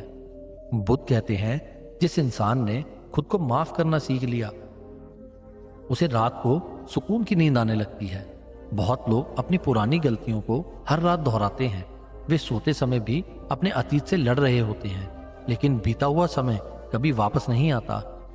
जो व्यक्ति हर रात अपने घाव कुरेदता है, उसकी आत्मा धीरे धीरे कमजोर हो जाती है। जीवन का सत्य यह है कि हर व्यक्ति अपने हिस्से का दर्द लेकर जन्म लेता है। कोई बाहर से हंसता हुआ दिखता है, लेकिन भीतर आंसुओं का समुद्र छिपाए होता है। इसलिए कभी किसी की मुस्कान देखकर यह मत समझना कि उसकी जिंदगी आसान है। रात सिर्फ सोने के लिए नहीं होती, कभी कभी रात इंसान को खुद से मिलाने के लिए भी आती है। जब पूरी दुनिया सो जाती है, तब मनुष्य अपनी आत्मा की आवाज सुन पाता है, और वही आवाज उसे बताती है कि असली शांति बाहर नहीं, भीतर छिपी है। गौतम बुद्ध कहते हैं, जिस मनुष्य ने अकेले रहना सीख लिया, वह जीवन के हर संघर्ष को सहना सीख जाता है। अकेलापन हमेशा दुख नहीं होता, कभी कभी यही अकेलापन इंसान को भीतर से मजबूत बना देता है। रात के अंधेरे में जब कोई साथ नहीं होता, तब मनुष्य खुद का सबसे बड़ा साथी बनना सीखता है। एक युवक नौकरी की तलाश में शहर आया। कई महीनों तक उसे काम नहीं मिला। उसके पास किराया देने के लिए पैसे भी नहीं बचे। रात को वह रेलवे स्टेशन पर बैठकर सामने देखता था। एक दिन उसने खुद से कहा, अगर यह समय मुझे तोड़ नहीं पाया, तो यही समय मुझे सबसे मजबूत इंसान बना देगा। सालों बाद वही युवक सफल हुआ, लेकिन उसने कभी उन रातों को नहीं भुलाया जब भूखा होने के बावजूद भी उसने उम्मीद नहीं छोड़ी थी। जीवन में हर दर्द एक शिक्षा लेकर आता है। बुद्ध कहते हैं, जो इंसान अपने दुख से सीख लेता है, उसका दुख धीरे धीरे ज्ञान बन जाता है। बहुत लोग दर्द से भागते हैं, लेकिन जो उसे समझ लेता है, वही असली शांति में जाता है। नींद सिर्फ आंखें बंद करने से नहीं आती। नींद तब आती है जब मन स्वीकार कर लेता है कि हर चीज हमारे नियंत्रण में नहीं है। आज इंसान हर चीज को पकड़कर रखना चाहता है, रिश्ते, पैसे, समय और लोग, लेकिन जितना वह पकड़ने की कोशिश करता है, उतना ही बेचैन होता है। एक वृद्ध साधु नदी के किनारे बैठा था। उसका शिष्य बोला, गुरुदेव, मुझे रात को बहुत चिंता होती है। साधु ने पानी की मुट्ठी भरकर कहा, इसे कसकर पकड़ो। शिष्य ने जोर से पानी पकड़ना चाहा, लेकिन पानी हाथों से निकल गया। साधु मुस्कुराकर बोले, जीवन भी ऐसा ही है, जिसे तुम बहुत कसकर पकड़ना चाहते हो वही सबसे पहले छूट जाता है। उस दिन शिष्य समझ गया कि शांति पाने के लिए हर चीज पर नियंत्रण जरूरी नहीं, बल्कि स्वीकार करना जरूरी है। बुद्ध कहते हैं, धीरे चलने से मत डरो, बस रुक जाने से डरो। जीवन में संघर्ष लंबे समय तक चलता है। कई बार इंसान को लगता है कि उसकी मेहनत बेकार जा रही है, लेकिन प्रकृति कभी किसी की मेहनत व्यर्थ नहीं जाने देती। जिस तरह बीज मिट्टी के अंदर अंधेरे में रहकर धीरे धीरे पेड़ बनता है, उसी तरह इंसान भी कठिन समय में भीतर से मजबूत बनता है। एक गरीब स्टूडेंट रात को सड़क की लाइट के नीचे पढ़ाई करता था। लोग उसका मजाक उड़ाते थे, लेकिन वह सिर्फ मुस्कुराकर कहता, अंधेरा हमेशा रोशनी की कीमत सिखाने आता है। कई साल बाद वही लड़का एक बड़ा आईपीएस ऑफिसर बना। जिन लोगों ने उसका मजाक उड़ाया था, वही लोग उसकी सफलता की बातें करने लगे। जीवन का सबसे गहरा सत्य यह है कि समय कभी एक जैसा नहीं रहता। जो रात आज तुम्हें रुला रही है, वही रात कल तुम्हें मजबूत बना देगी। गौतम बुद्ध कहते हैं, मनुष्य तब तक दुखी रहता है जब तक वह अपने भीतर शांति ढूंढना नहीं सीखता। लोग पूरी जिंदगी बाहर सुख खोजते हैं, लेकिन असली सुकून भीतर छिपा होता है। जब इंसान अपने मन को शांत करना सीख लेता है, तब साधारण बिस्तर भी उसे स्वर्ग जैसा लगता है। इसीलिए जब भी रात को नींद ना आए, तब अपनी परेशानियों से लड़ने की जगह खुद से बात करना सीखो। खुद से कहो कि यह समय भी गुजर जाएगा, क्योंकि जीवन का हर संघर्ष अस्थायी होता है। और याद रखना, दुनिया का सबसे अमीर इंसान वह नहीं जिसके पास सबसे ज्यादा पैसा है, बल्कि वह है जो रात को बिना डर और बिना पछतावे के गहरी नींद में सो सकता है।